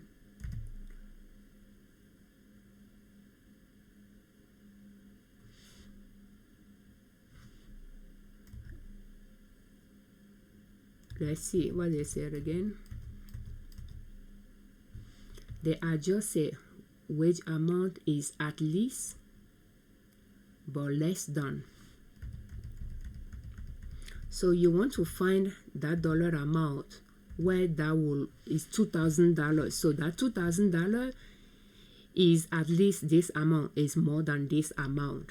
So it's going to be within here. Is at least 1990 but less than 2020. So we highlight it. Now we'll go to the last column. The first person wanted to W4 step 2 is check. So the tax withhold on that 2000 is 150A. The second employer chose standard withholding. It didn't check any box on W4 for additional tax to be withheld. Therefore 79 will be what the tax is. That's how you determine the federal income tax to withhold. So we will put that on our payroll spreadsheet, and that's how we have that 150A and 79. So we'll go to the W4, and when you give W4 to your employees to complete, they can choose how they want to be taxed, as a single or married filing separately, or married filing jointly, or head of household. And you'll take that into consideration when you are estimating the federal income tax to withhold. Also, step 2, if they check box C, that means they want you to withhold more taxes. That means they could have side hustles that or part-time jobs that the other employer is now withholding enough tax. Therefore, to avoid owing tax, they just want you to withhold more taxes. So if there are only 2 job total, you may check this box. To do the same on form W4 with the other. So but yeah,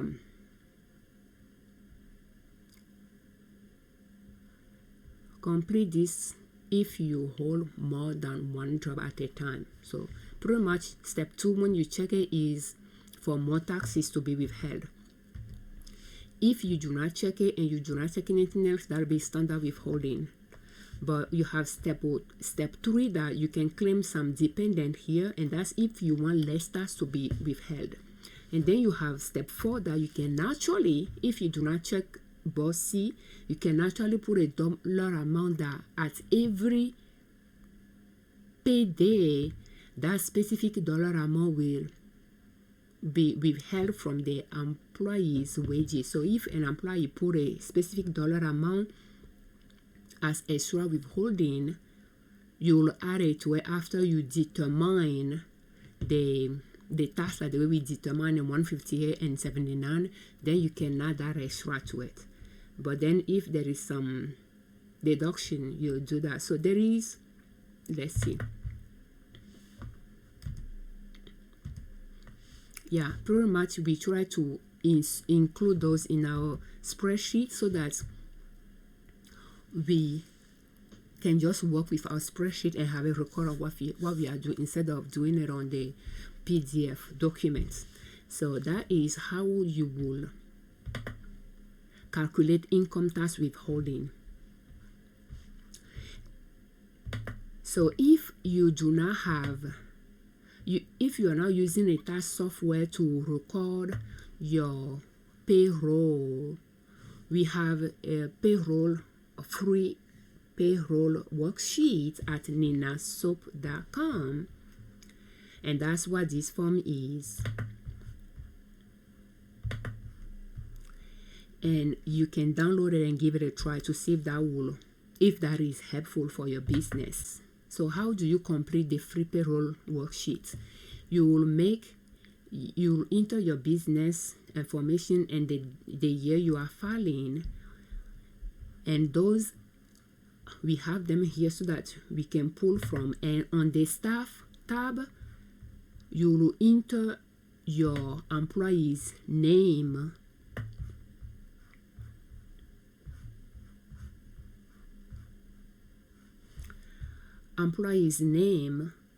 and their last name, their annual wages, or pretty much you complete it. But I just use this example.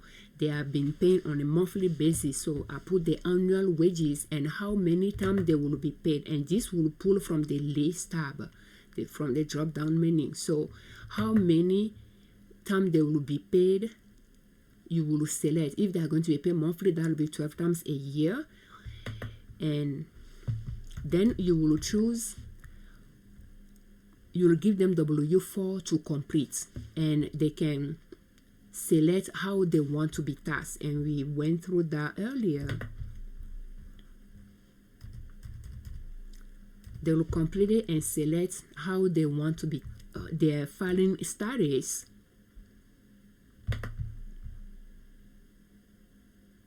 And that will pull from the list as well.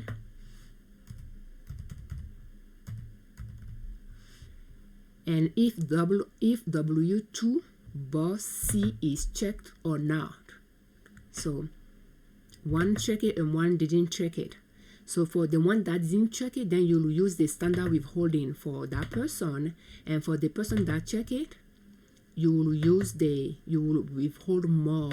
So we put that box is checked.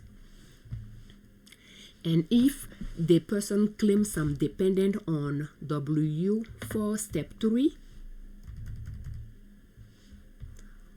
that amount that needs to decrease the pay, you will put it on your spreadsheet as well. And I just want to simplify things for ourselves, but again, you will have to see what works for you as well. So if there is amount to claim and dependent and all that, you will do that as well. And if the person is an officer or an employee, we try to specify that as well, so that the payroll can pull data for officers and for employees for us. But then if the spreadsheet is subject to state unemployment tax, is a good thing to state here as well. So from that point on, the following tab, the federal incomes tab, will be another, the third tab that you will manually make entry, and that will pull from the staff for the drop down menu. So your choices will be limited there based on what you put on the staff tab, while the staff tab was pulling from the list tab and had more options. So from here on, every time you make payment, you pay people, you'll enter the dates, you will select their name from the drop down menu, which will be from the staff section, and you'll put how much you pay them. If there is overtime, you'll put that as well. And it is important to select, you leave a blank if you didn't pay state unemployment tax or you don't intend to pay. But if you put yes, it will take that into consideration when calculating unemployment tax return for you. Okay, so, and because unemployment tax, if you pay state unemployment tax on time, what you will pay on form 940, what you'll put on form 940 will be less than 6%, the standard amount, the percentage. So if you leave a blank, the federal unemployment tax will be 6%. If you put yes here, it will not be. So, and then your pay period, you will choose which one is it.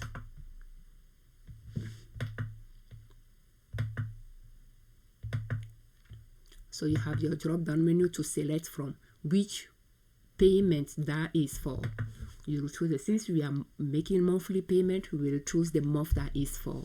And the number of pay period that is in this monthly pay period is 12. For the year is 12. So, but then other income, if the person provides some other information, you'll add those that you can calculate it, and you'll pull if W41C is checked or not. This is W4, yeah, step 1, what the person checked. Step 1C, what the person checked, you will select that as well. You will choose it from the drop down menu, and if on step 2, if the person check both 2 or not, you'll choose that as well, and then you'll go determine the tentative withholding amount using the adjusted wage amount, like just the way we did it. And so every time you pay people, you'll use that. Once you have a complete day, you'll use publication 15T. In this case, where we have $2,000 and one check W4 step 2 box, when the other didn't check it, step 2 box, and the other one didn't check it, then you'll go to publication 15T, and publication 15T, that spreadsheet is designed with section 2 wage bracket method table for manual payroll system with form W4 from 2020 or later in mind. And we just designed that spreadsheet using this process. We transferred it to the spreadsheet pretty much to design it. So you will choose the payroll period that is related to your pay schedule, and in our case we are doing monthly.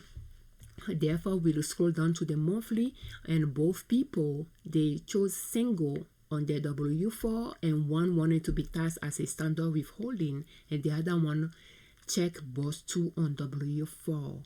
So we'll use the adjusted wage amount bracket to determine where their payroll for that payday is, and both of them made $2,000 each. So that's within 1990 and 2020. So that row will go to the last 2 columns. The one that didn't check any box on W4 to get more, to withhold more taxes, will be $79 will be withheld from that wage, and the one that check boss 2 on W4, we will withhold 158, and the other one will be 79, and those amount will be transferred to, will enter them on the spreadsheet for the month we are paying, and the calculation will continue, and we will choose the month that we paid, who got paid, the quarter that payment is for, and those information will help other tab to pull data from this tab. So this federal income tax is the tab that you make a lot of manual entry to, and the entry that in colored you has formula, so you do not make entry to those columns. But we can see that some calculations have been made here on our behalf. But then when we go to the FURA tax, which is unemployment tax, for quarter 1, quarter 2, quarter 3, for this, the incomes wise is calculating those, and for the FURA there is maximum $7,000. You pay the FURA unemployment tax on the first $7,000, so it's going to the unemployment tax will be charged on the first $7,000, and that got met by quarter, that got met by quarter 2, I believe.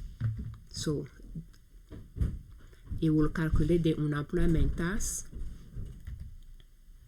Do you like my chips? Yeah, that's fine. Did you shower? Yeah. Come here, let me give you a hug. Okay, good job. So by quarter, we can see what is getting done here for us by quarter as well.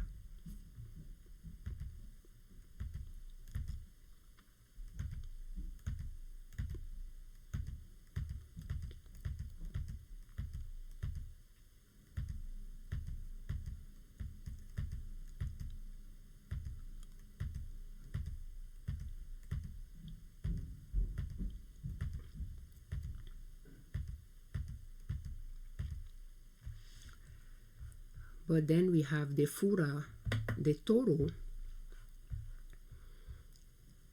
and we will see, and you know, it's just going to, as we continue through the quarter, it's going to continue working on it. Those are formula, they are pulling report from the federal income tax tab that we made entry to, and we have employer federal income tax withheld as well, that is compiling a report from that and summarizing it. And we have the income tax withheld, the social security tax employee portion, which could help you file W4 for the employees. You have the Medicaid employee portion as well, and you have the employer match, and then we are calculating the take-home pay as well. If they made $2,000, they didn't take $2,000 home, so taxes will be withheld from it. And then we have total wages, and that is one way to track how much is getting paid throughout the month to each employees as well. And you have employees portion of the Medicaid that is getting tracked by month. Pretty much this spreadsheet is designed, if you are a monthly deposit schedule, it can be helpful. But if you are a semi-weekly deposit schedule, it may not be. You might have to update it because you are going to track your semi-weekly deposit schedule you are going to track your deposit schedule on a daily basis, because you will complete Schedule B Form 941 for each quarter, and for every month you have 30 days to enter your tax liabilities. So you might want to track your liability by day. But if you have monthly deposit schedule,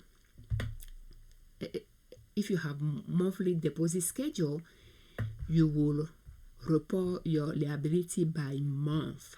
Therefore, the spreadsheet can be useful in that sense when it's tracking things by month for you. But since you are making the entry by pay day, though, you should be able to insert daily tracking information as well. Let's see, because we do have daily pay period, which will have 365. So that is the daily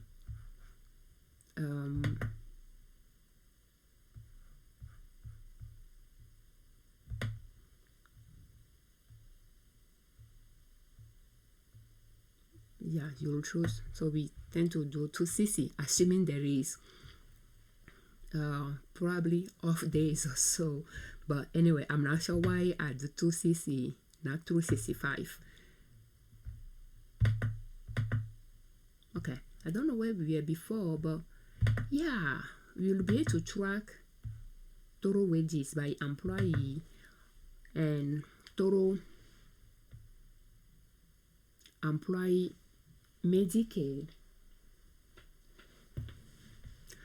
total employee Social Security. Is just going to be tracking those by employee, so that you can use it to complete your Social Security, your W2 and W3 with Social Security Administration, and it will be able to help you track your federal income tax for the same purpose as well. And you'll be tracking for the employer as well, the Medicaid for the employer as well, like what the employer is matching, and the Social Security and Medicaid. And then you have the summary report that you could print and save for your business record, and is on the monthly, is by month, and was able to help us file this example Form 941 for quarter 2, where our line 12 was more than 2,500. Therefore, we are required to check box 2 on line 16 and to list our monthly tax liability. And that was used to help us report those monthly tax liability for April, May, June quarter 2 on Form 941. So the summary report is helpful because we are able to pull our monthly report from it. But the semi-weekly will need a daily report to use. And the summary by quarter is helpful as well to use the quarter 2 information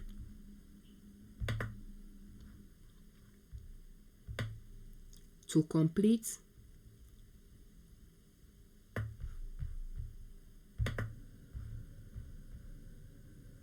our Form 941.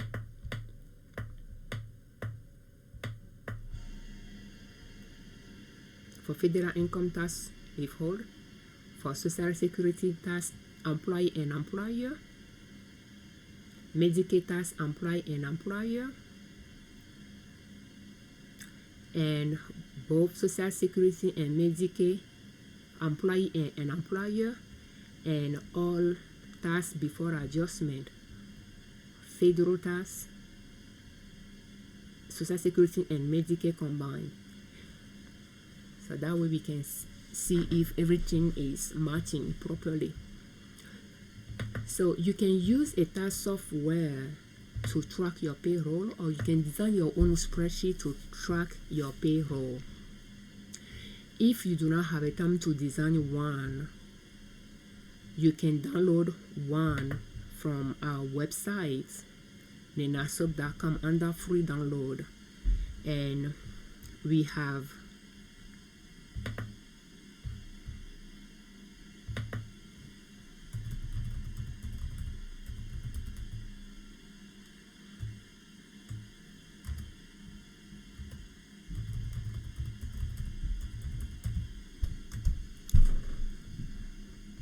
multiple options there.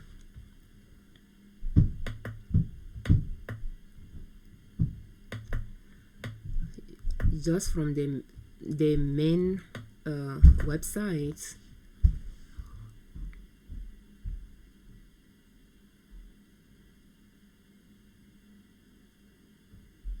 we have multiple options, but I believe the top one is the one that I'm using.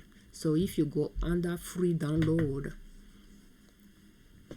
you'll be able to find those free templates there to see which one you want to download and and take a look at. So the one that I'm using is the free payroll spreadsheet form 940 B22F2, and it is good for form 940, form 944, and form 941. And technically I should have changed this title to include all three types of forms, and W2 and W3, so we can just keep the title the way it is. But it's good to file all those three types of forms, no, 3 or 4 types of forms. But we have simple versions there as well, but you can see which one works for your business.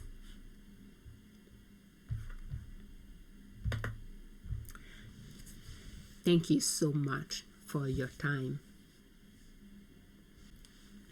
So this concludes how to complete Form 941 for 2024 quarter 2.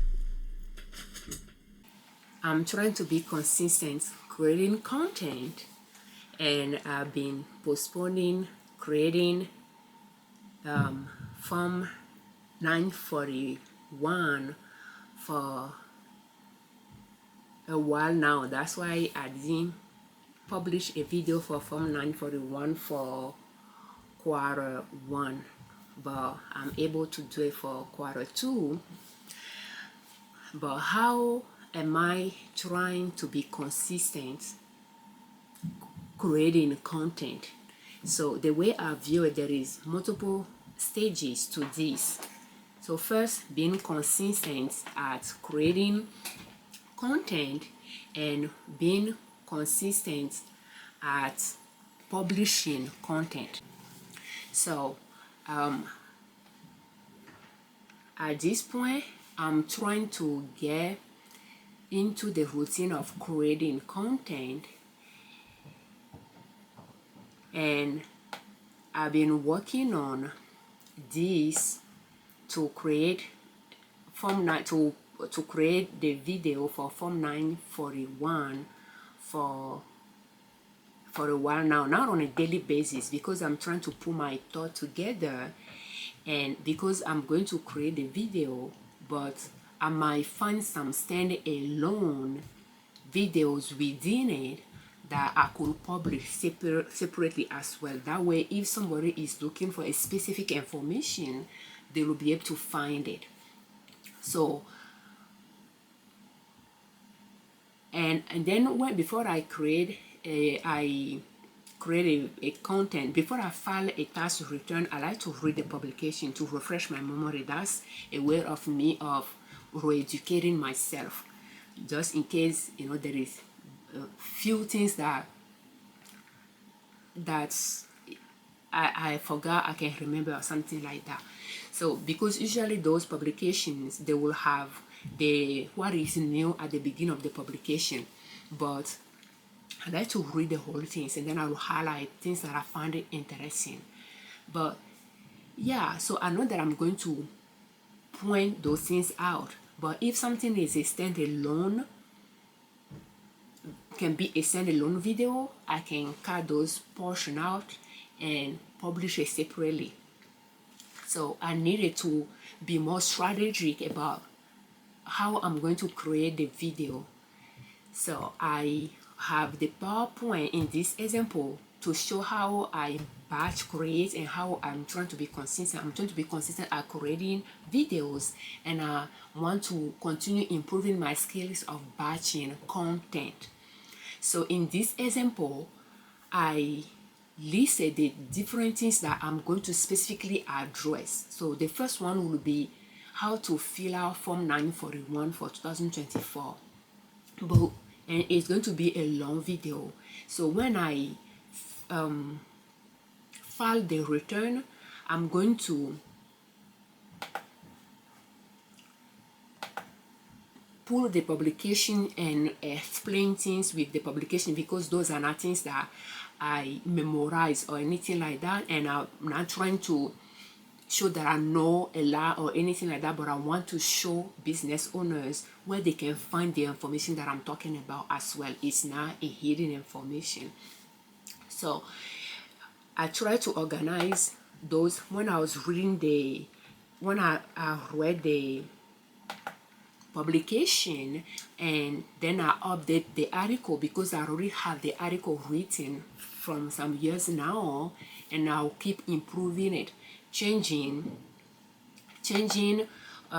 the dates in it, adding more to it, taking some out. So as I was doing that, I was structuring my PowerPoint as well on information that can be a standalone video. So the article can take me time to write, but because I have it for maybe 2022 or so, and I keep improving it, taking things out, adding things to it, updating dates in it, that it was easy for me to go through the article. So because the article will go on our blog, and what I was doing, that I was adding things that I'm going to go through, like some specific questions that I'm going to answer. And the way I did that is I went online as I was reading things, and some stuff caught my attention. I went to Google to search the term to see what questions people are asking. So that'll be what Google suggested or what people also ask. I will copy those information to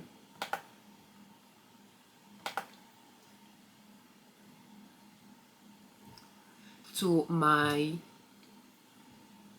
content. I like to call it keyword research content, but yes, I will copy that to my library of ideas, and then I highlight them and I add them to the PowerPoint, the one that I'm going to answer. And one of them,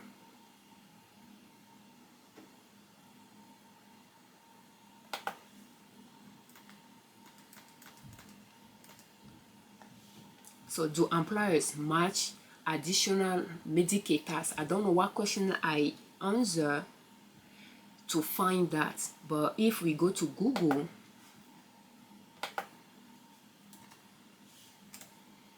and I put do employers pay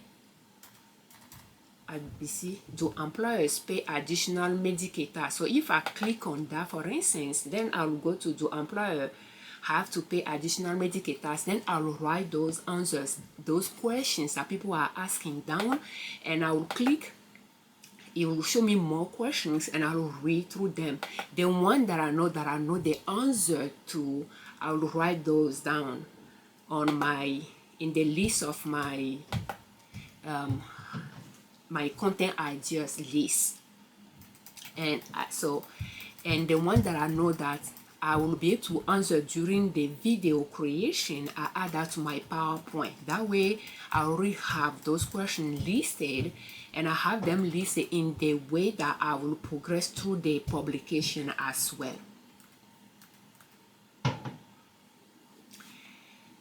And that's pretty much, and that's something I did few days ago, not in one day, but when I have a little time that I feel like, okay, I can work on this, I will work on that.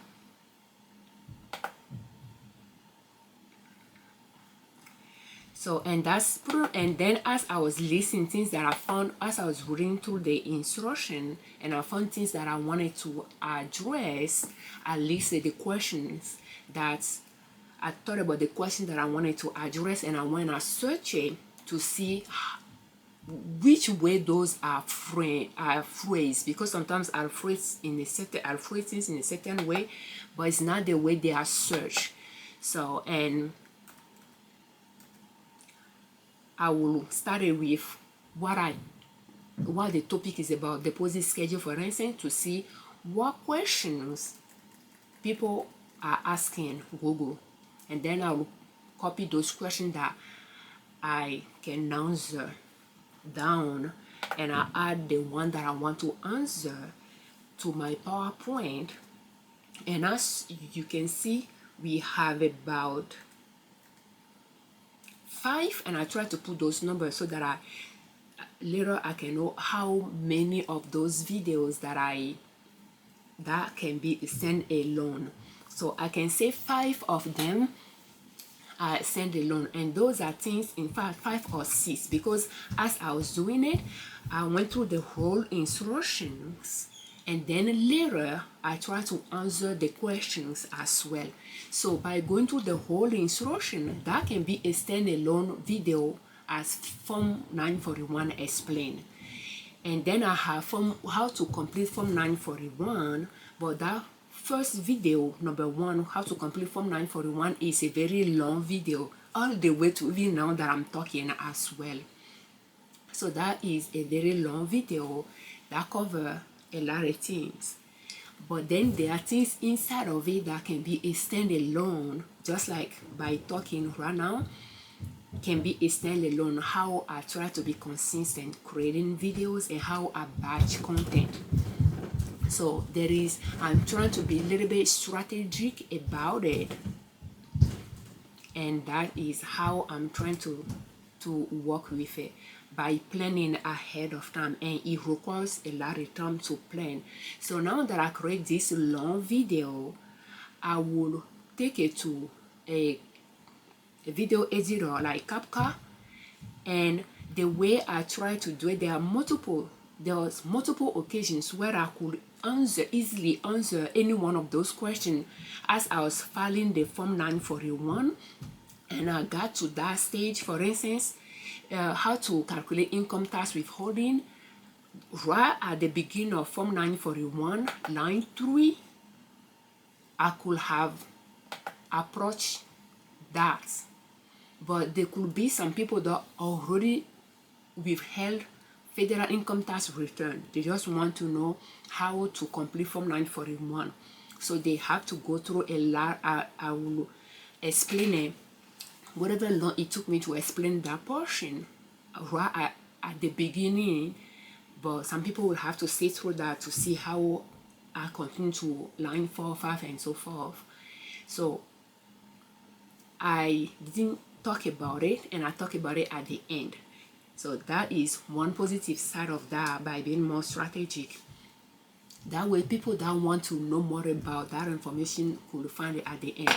The second plus to that is, by putting it at the end of the video, I don't need to rewatch the whole video to cut those pieces out. I'll just go to the end of when I was done with the session to cut those different sessions, smaller videos that I put together in that one long video, I can cut them out because I know they are at the end. I can cut them out and save them separately. Didn't have to edit them, but save them separately and properly file record where I file those.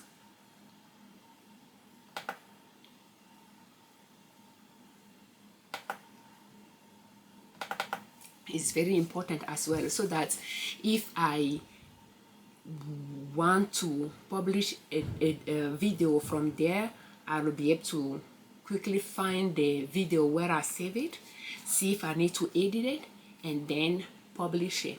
So before I start creating the video, because my kids are now awake and some of them are showering, some of them are jumping around, is making noise in the video, I recorded the end of the video before I start recording the video. And back then they were sleeping.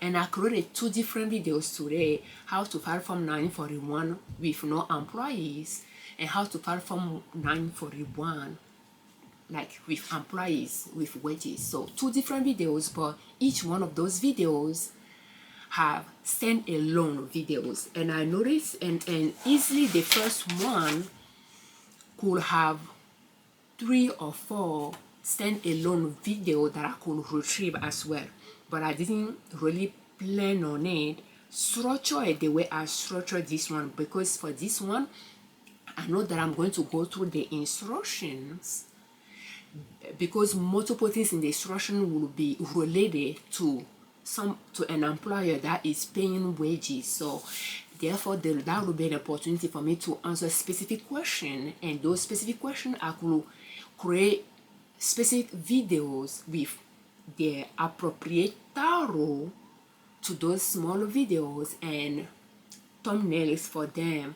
That way somebody that is just looking for that information will be able to find it, instead of sitting through multiple hours of a video to find that information. May not even know that that information is there, since it's not how the whole video is going to be titled. It's going to be titled how to file Form 941 for 2024 quarter 2. So since it's a quarterly return, I'm not going to go through that same process the other quarters. It will be faster. Therefore, that information that I put my time in, because that's the time that I read the instruction, the instruction to that form, and use that time to explain it in detail, I'm not going to do that for the following quarters. So therefore, it is a very good idea to put those stand-alone videos and publish them. That way somebody is looking for that key information, they will be able to find it. So but then as I start recording the first video, I noticed that I went through the publication just for a few things that I think somebody that does not have an employee but is required to file that form might find useful. And as I was doing it, I noticed that those could be a standalone video as well. So I took some notes here, and 1, 2, 3, 4, 5 is like I could find 5 small videos out of that one as well.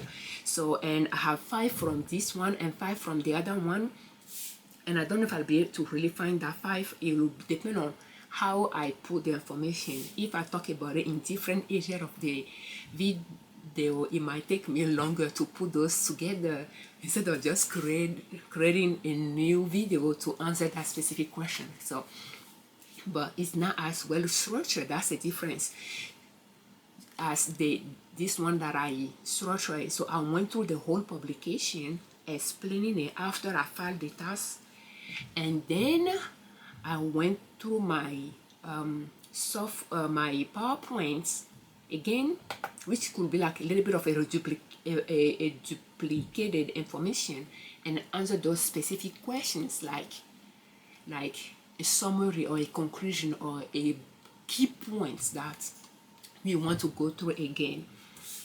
And I did that, and some of them I didn't go through it because it was not in the publication, it was not in the the instruction, or I went through it but I didn't do it in detail, and then I did that in detail when I did my PowerPoint.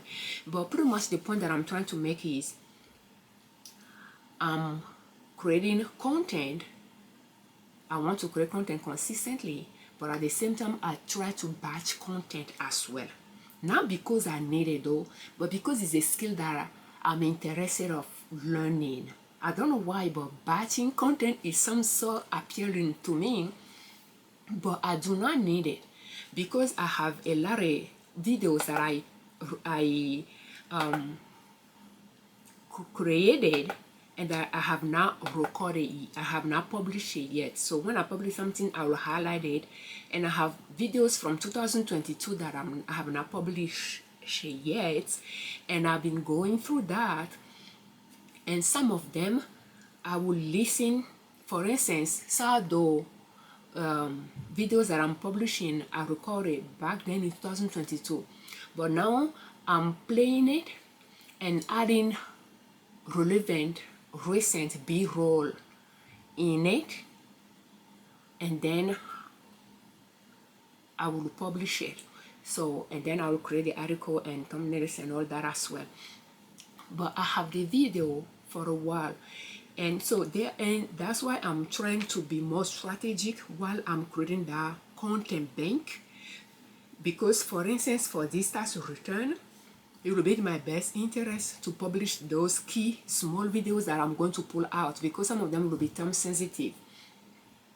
So, and there are some instances where I recorded videos a year ago, 2023, that the information is still valid, but the background was not, because I was using a tax return at the back that was not the current year tax return, if that makes sense, because I recorded at the beginning of 2023, so it was using 2022 tax return in the explanation.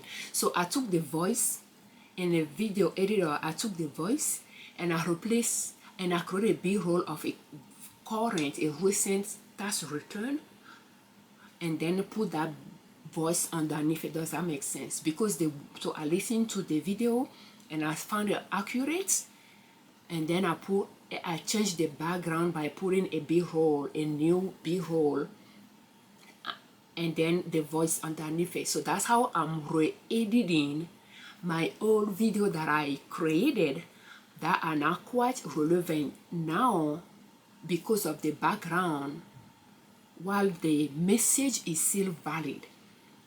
So that's something to point out. So that's why now when I'm creating batch content, I'm trying to create content that are not time sensitive, that can be valid for at least few years. That way, if I do not publish in the current year, I can still fall back on it. But the beauty is, if the message is there, but will need some update to it, I'll be able to do that in the editing phase as well. I do not edit video, but this year I'm trying to see if I can incorporate a little bit of editing in my routine. So that is a lot that I'm trying to incorporate in my routine, and I'm struggling with it. Because in the past, when I started a YouTube channel, it was in 2019. Before that, I started our blog in 2014, and I worked on it for a year or two. And then when I gave birth to my younger child, I didn't continue blogging for until 2020 or 2019 or 2018, I'm not sure. So pretty much 3-4 years I didn't blog at all, because I couldn't even do it. Like, I just didn't recover from that birth. I didn't feel strong enough to do that. So I was still selling a little bit online. If something sell, I will package the order, I will make things that I'm running low of, but I was not making anything new. So until I started again doing the blog, but not consistently. And then 2019, I started a YouTube channel to share my cooking and gardening. But then when I started sharing about taxes, many business owners find that information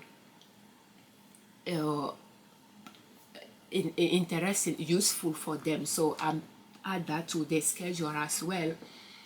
And I did it for a year, and like creating videos, even though I'm an introvert, it satisfies the need of teaching, sharing information. And I noticed that sharing what I'm doing is more my style, and I like to record my screen a lot, or recording myself doing something in the garden or cooking.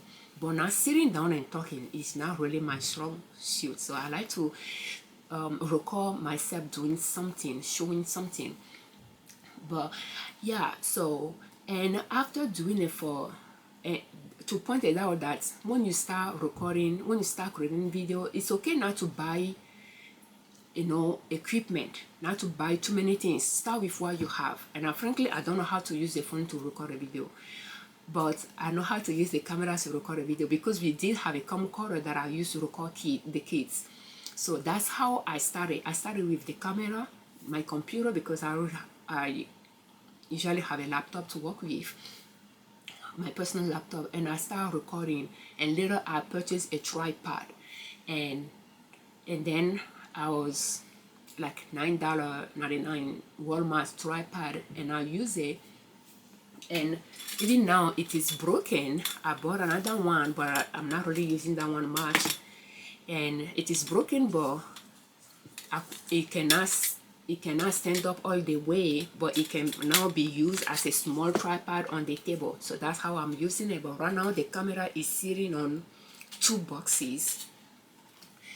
And yeah, so just start with what you have. That way, when you are sharing your information, you'll pay attention to how you are sharing the information. That way, when you are ready to buy equipment, you know what to buy. For instance, I noticed after publishing video for a while, I noticed that I like to share my screen a lot. Therefore, it will be good for me to have a screen recorder. And many of you recommended some websites for me, including Loom, but because back then I will use the camera to record my screen, and those video people watch it, you guys watch it, I appreciate that.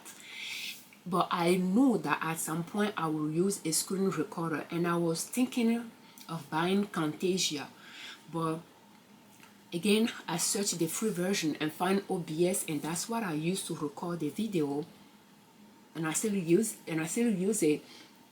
Because during my process, I noticed some people say that Camtasia can take longer to export the video or process the video or turn it into an MP4 or export it out. I'm not sure. So OBS, I download OBS. I learned how to use it. That's what I needed, and that's what I've been using since 2023.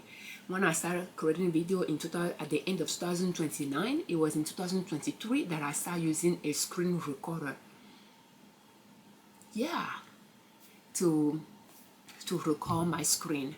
But then when I'm in the garden or I'm cooking, I will use the camera. So when that camcorder broke, we bought a Sony ZV-1 or Sony ZV-10. I'm not sure what this one is that I'm using right now, but Sony something. And I didn't care much for it, because when I put maybe 16 gigabytes in it, every 10 minutes it will cut the video and start another one. So I will end up with a bunch of small videos when the camcorder will record 50-minute or 55-minute long videos for me. But now that I put 128 gigabytes in the camera, it can record longer for me. So, but yeah, and again, I bought a camera for recording, but anyway, so, and I know that I will need a camera because I record cooking, I record the gardening, and I create my own B-roll as well, my own B-roll library. So we'll need a camera and we'll need a screen recorder. So to have a screen recorder, we need a microphone so that we can improve our audio as well. And the microphone that we bought, Blue Yeti, that I'm using, cannot connect to the camera, but it can connect to my computer with the the USB portal. So it cannot really connect to the camera, and I tried to buy a few accessories, but I was not able to connect this Blue Yeti to the camera, but it can connect to my computer. I bought it for the computer, but I thought I could use it with the camera when I'm recording with the camera, but I was not able to do that. But yeah, and so yeah, I was saying something and then I moved. That's why I cannot just sit down and talk, because I'll lose the train of my thought. But yeah, so by just not spending a lot of money up front, using what you have, it will give you an idea based on your format, your recording format. You know what tools you need to create your video contents. So I have a lot of videos in that, you know, I've been going through to publish, so I don't really need more batching necessarily, but I don't want to just sit down and record one video.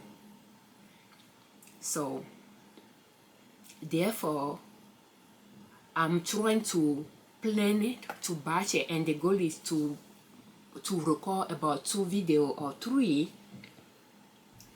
But yeah, depending on the content that I'm going to talk about, if there is many information that can be a standalone video, I might as well pull them out, you know. So that's why for this video today, 2 videos that I created today, I can easily find about 10 videos out of them. But again, I started at 6 in the morning, and right now we are 9:58 a.m. So that is a lot of hours that I put into talking.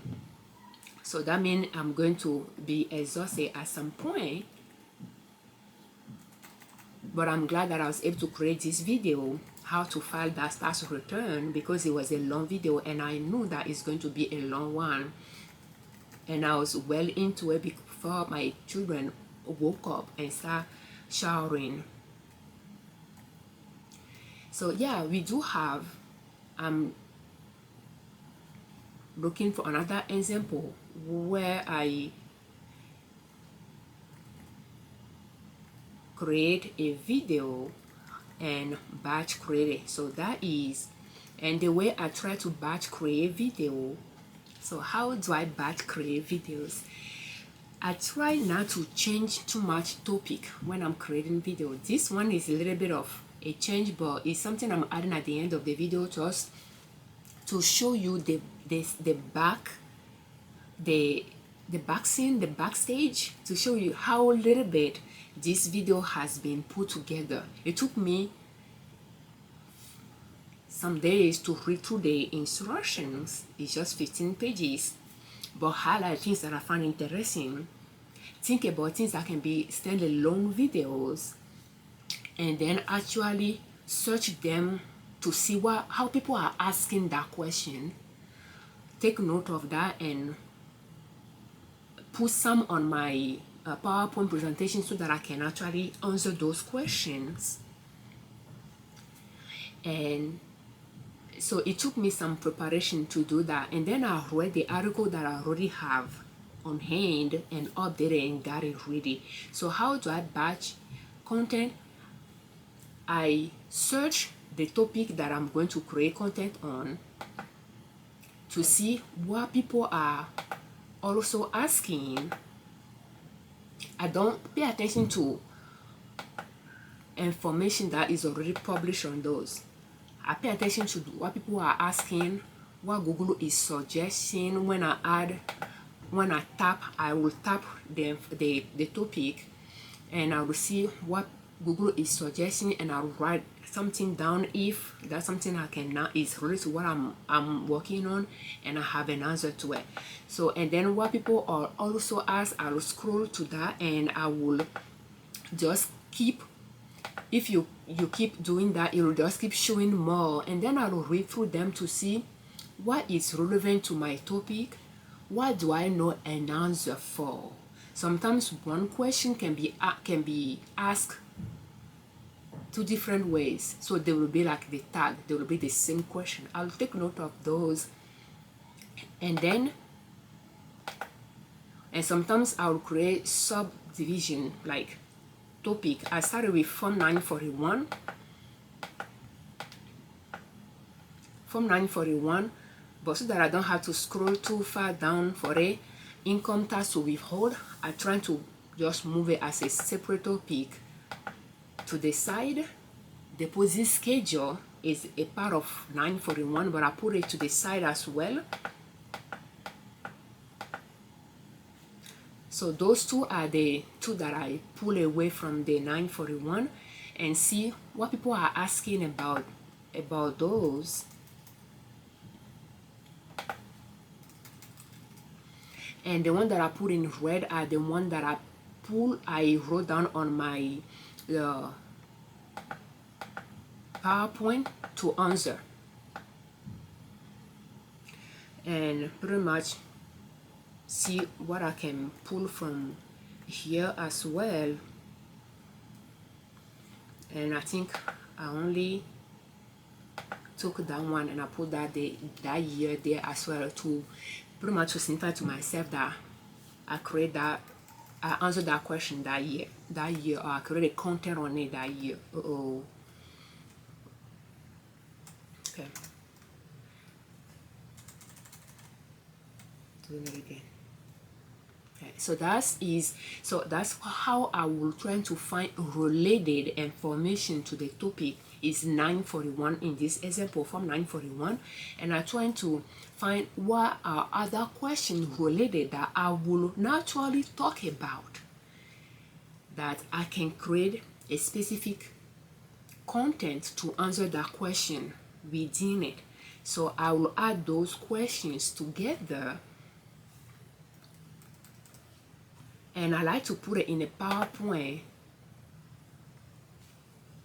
It'll make it easy for me to cut those videos at that area as well, and the PowerPoint will be the beginning of the new short videos, and that way I can read the question and answer it. So that is how I batch create content. The content that I'm going to create, I will try to search it online to see what are the different questions people are asking related to it that I can answer, that is quite related to what I'm talking about, that I might be naturally answer those.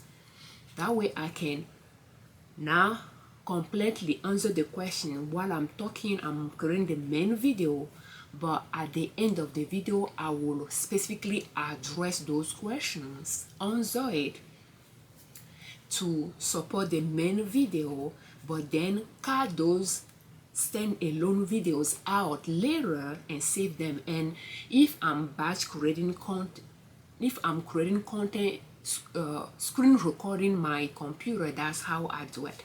If I'm batch creating content, looking in the camera, I can end the camera and start it again. But if I'm recording my screen, I just like to put everything in one video and cut it. But today I create how to complete Form 941 with no wages. I ended that video, and then I create the second one that I'm still working, that I'm still talking in, and this one has been more than an hour. So the first one lasts about an hour, and this one is 3 hours long already. So because of everything, even this video, this talking is inside that video as well. I thought about ending the video and started this one, but I just added to it to just show a little bit of the back scene to you guys. But then I could actually put it out as well. It was now well thought out, therefore my ideas are all over the places, but the information will be included. So that's how I'm batch creating my content.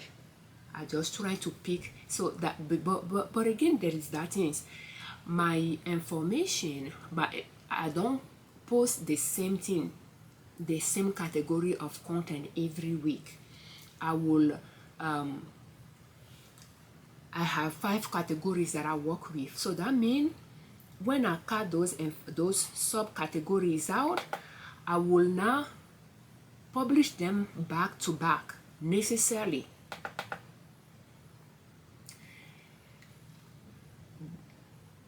Yeah, I will not publish them back to back necessarily. So I had to file them properly. I forgot what I wanted to say about it.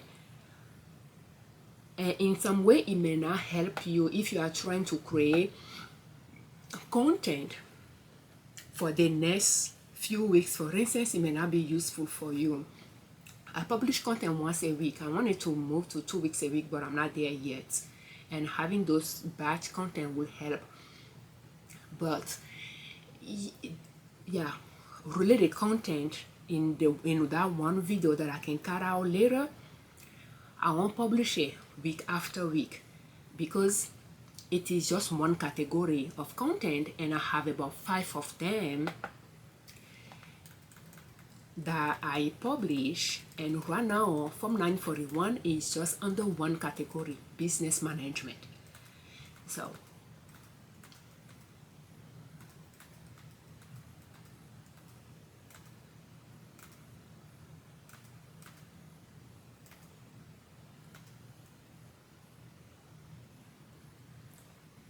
and I'm not even seeing 941 here, but yeah,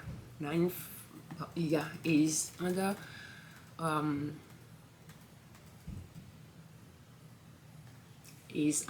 business management session. But we have 5 categories for the month, or 4 categories. Therefore, task, cooking, stock, finance, gardening, business. So therefore, the following week I had to have a content for that week for whatever that category is going to be, and so forth. But by creating 2 content for each category, each time I record, over time I will have enough information for a longer time frame. Is the long game. So that is how I batch create content. It makes it easy for me when all the content that I'm going to create that day is related to one main topic, and I can create those. So one video will be longer and the other one will be shorter. And if I'm recording on a camera, I can just end it and start it. But if I'm recording on my screen, I'll just make it the first video to be very long, and then I'll cut it, and I'll answer those questions at the end, and then I'll just cut them out. And what I like to do is my message at the end of the video, my thank you message, I like to record it first while my children were sleeping, so that there is no noise in it. And that message, I'm going to use it at the end of each one of those videos, or I'll use a portion of it at the end of each one of those videos. And I don't want the noise that I'm recording that can be in this video right now while my children are awake and performing their activities. I don't want that in the end message. Therefore, I record my end message first before I start recording the videos. That's something that has been working for me as well. And I'm a working mother, and I have a business to manage, and that I just have to find what works for me. So, and I'm not trying to be perfect. So that's how I batch create my content. So how am I trying to be consistent at creating content? I set my schedule to create content every Sunday.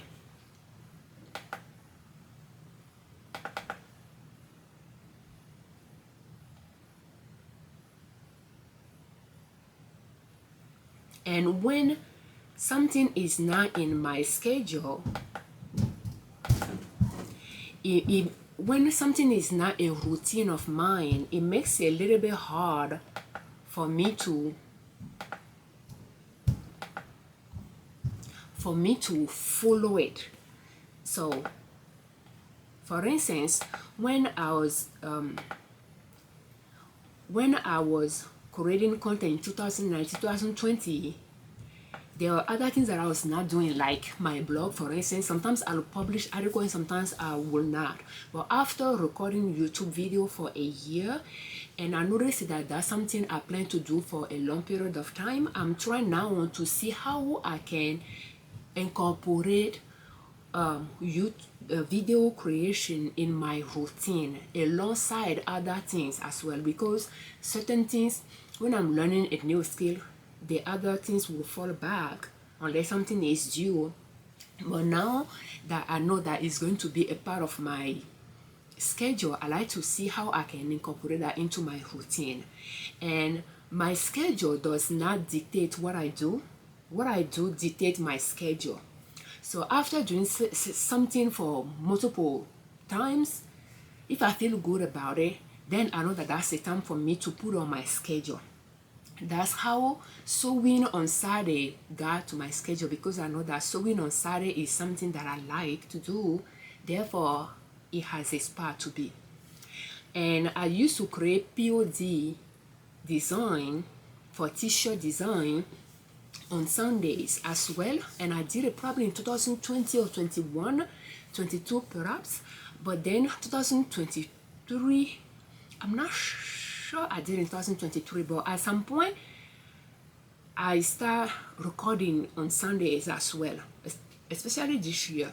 So I tried the POD and I didn't really like it. I know that there is an angle to it that I need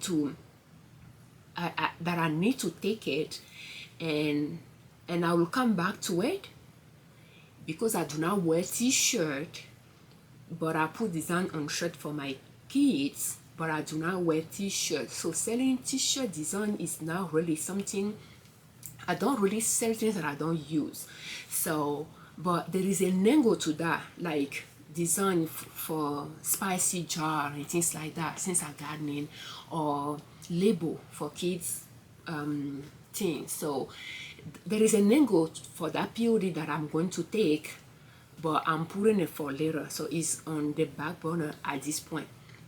So I'm putting recording video on Sunday on as my routine. Okay. And so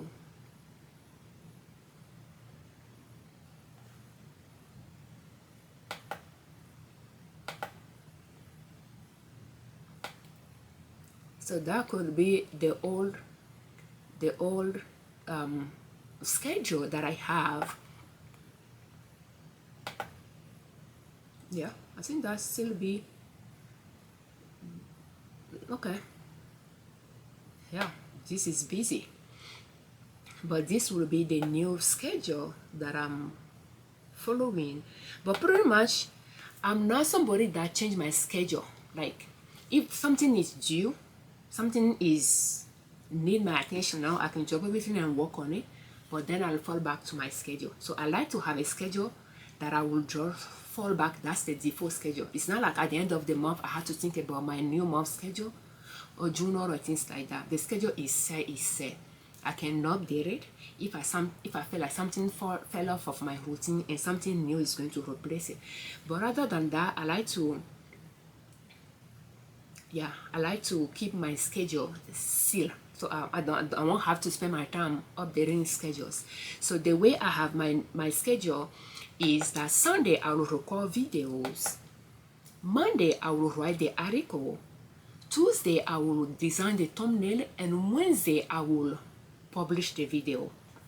So already it's taking 4 days of the week, and I only have 2 hours a day or so to spend on the business. I have a full-time job and have kids to take care of, and I'm a wife. So I found that waking up early in the morning to record, to work on the business is giving the best time of the day of I'm at fullest of my energy to my business. And then after that, I'll wake the kids up, shower them, get them ready for school or for their schedule. Summertime they can do certain things by themselves, which gives me more time as well to spend on the business, compared to during the school days that I will wake them up, shower, the one that I will shower and serve them and all those. So, and then I will start working for my employer. So, and then Thursday I will work on our website. So today is June 4th, 2024, and it's Thursday, so it's a holiday. I'm not working for my employer, and technically days that are off for me or are holidays, what am I supposed to do that day? I like to do more of it that day. But so, and I'm trying to change prices on Etsy for a product of mine there, and I'm not done doing it. And that's what I should have worked on today. But since I keep postponing this from 9:41 to work on, I was thinking about working on it on Sunday, and then few days prior I said, you know what, I might just work on it today. That way I have few days to get the video ready to publish it next week if I want to publish it next week. So that's how I use today that I will have spent on my business to to to record video.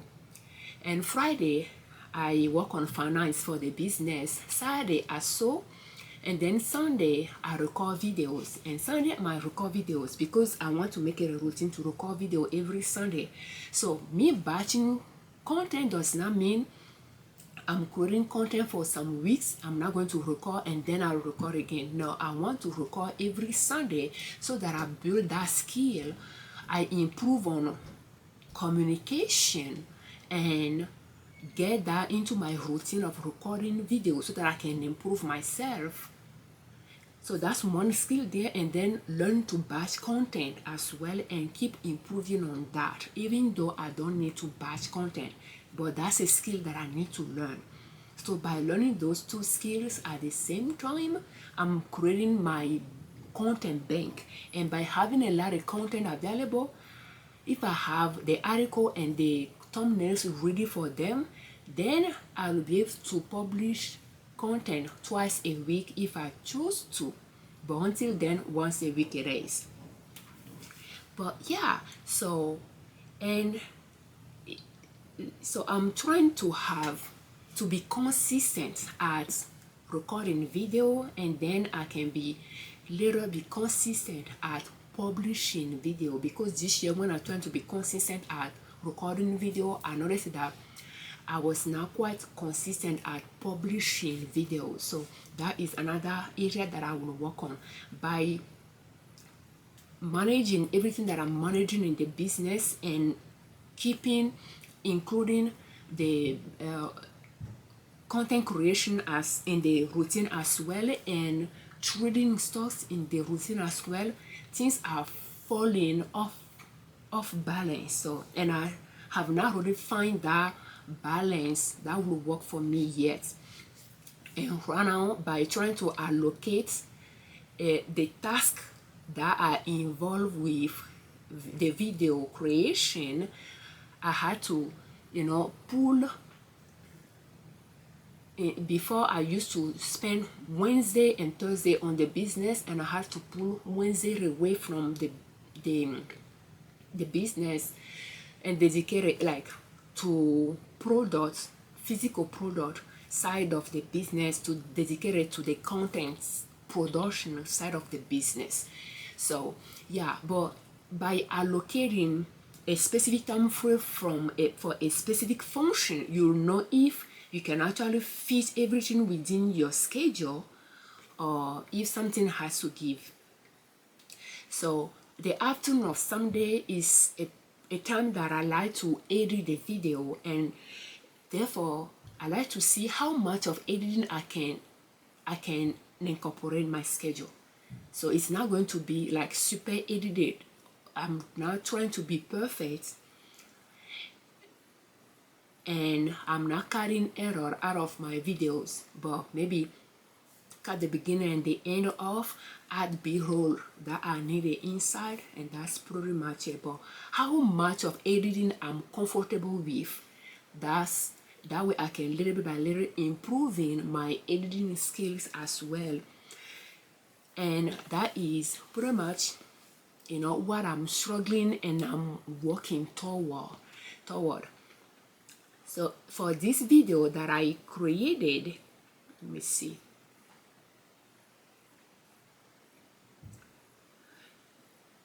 I believe last week, by having one day that what I need to do that day, that's what I will do. Sometimes I might do more than just one things that day in that category. So for instance,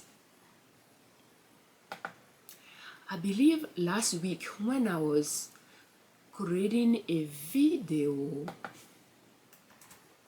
when I was editing a video and I created a thumbnail for that video, I profited and create a video for create thumbnails for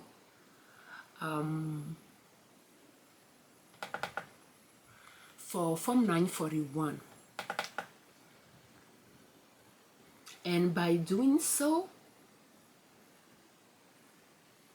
I have the article ready already, and I believe I have the thumbnails ready already.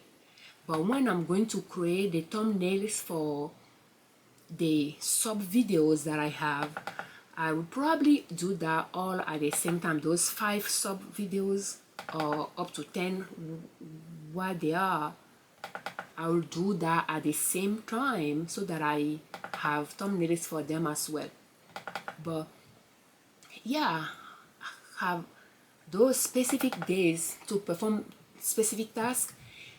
I'm trying to see if I can batch. I know that when I'm writing article, I do not batch. I write articles. It's time consuming, and sometimes I will do it, but I don't think even thumbnails is not common for me to batch create thumbnails, because that's a skill that I'm improving on. Therefore, okay, it's just going to be small anyway. Therefore, I don't really feel like batch creating thumbnails, but I have it ready already in case I will, you know, for both Form 941 with employee and Form 941 without employee. So I have them all ready that I can, and I have the articles ready as well. And now I'm creating the video for Q2. So pretty much this video has all the pieces. What I notice is when the blog article is ready, the thumbnail is ready, the video is ready, Wednesday for me to publish the video, it goes fast. But when those pieces are now ready, although I have the video, it can take me a while to publish the video because I don't have the pieces. The way I was able to bring my blog article into my routine is the content that I'm creating video for. I create blog articles for that content and I publish it on my website. So the same information goes on YouTube channel as a video. The article goes on my website. The link, the YouTube video link is embedded on my website, and the website URL, the blog article URL, is added to the YouTube video description, and a copy of the blog article is added in YouTube video description as well. So, and then I will create thumbnails that will go in Pinterest for the content. So one content will go on our website, and we'll create Pinterest pins that will go on Pinterest, and the URL from the website will be added to the Pinterest as well, pins. So that is how I was able to be able to consistently create content for my website while I'm creating content, while I'm creating video content, by just creating one content but different format. Is it format? Like writing and videos.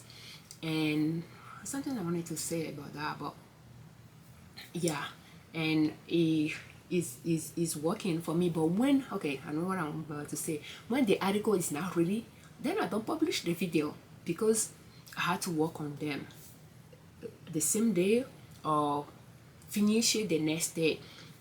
So, and I noticed that when I have the thumbnails ready, I have the articles ready, then it's easy for me to publish the video. But ahead of time, a lot of time I have the videos ready. And for me, it's easy for me to write the article before I record the content. But a lot of time I'll record the content before I write the articles, because I'm showing how to do something, and that's something I know how to do. So, but I know that when I'm writing, I think more, like I have more ideas that I can add. But when I'm talking, I will forget about mentioning certain things. So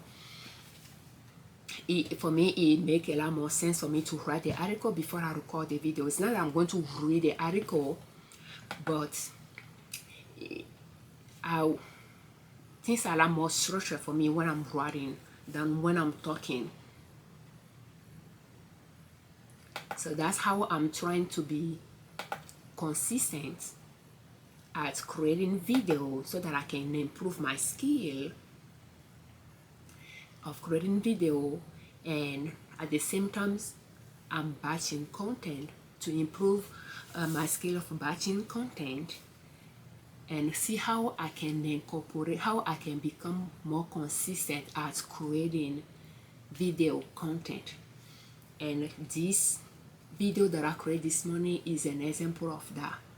So today was not really a video creation day for me, but I did it anyway so that I can have this video ahead of time. And Sunday I might create videos again, just to keep that consistency going. But then what am I supposed to do today if I don't do it? By updating those prices on Etsy, it might just become my content on Sunday, to just record myself updating those prices on Etsy and just do it together. So when I don't have a content ready to create, I will become the content. So what I'm going to work on will become the content. I will record it, editing those prices on Etsy, and because there are some that have variations, and those variations I was not able to just bulk edit it. It didn't flow through properly, so I had to go inside each one of them and do that. And now I know that I'm not going to be adding those variations moving forward. But yeah, it might just become a content on its own. But yeah, so as a full-time working mother, it is a struggle to work on my business, being a full-time, and work on everything else that I need to work on. But yeah, trying to find a balance within them is what I'm working toward, so that because when I'm learning something, I will drop everything and I'll learn that, and then I'll come back and pick up the rest. But sometimes some stuff will fall far behind. Now I'm trying to see, okay, how can I move forward working on everything, and I'm not there yet. I have not found the right balance, because I have the content that I'm creating and I have stocks that I'm trading as well, and I have not found the right balance at what level I can do certain things. Not doing it 100% well, but how much of it I can do with what I have in my plate. So I have not found that right balance yet. I'm still working on it. So it is okay, because those will be a constant adjustment that I have to make. If something needs my attention, I will still drop everything and work on that, so that it's not overdue. Because what I notice is something is due and I have not done it, I feel the pressure. I'm not sure why, but it could be because of my color personality. Because my two first color personality is green and gold is goal oriented, result oriented. So, and we all have four colors in our personalities, according to researchers that judge people based on colors: green, gold, blue, and orange. So when something is due, it's not overdue, but it's due, I will keep remember that, and it will put a lot of pressure on me. Maybe because meeting deadline is a priority of mine. Therefore, when I'm not done doing something, I feel the pressure, the anxiety of it. And it's not just in my business that I know that there are things that needs to be done that I have not done it, but even at work, there are things that needs to be done that I'm not done doing. There are things that need to be done on a weekly basis, on a monthly basis, on a yearly basis, on a quarterly basis. So as times is approaching for certain things, and I know that in few months those things will be the time for me to work on those things, I will start feeling the pressure. And last month I was under a lot of pressure from my job because certain things were due and we are not given enough time frame to work on it.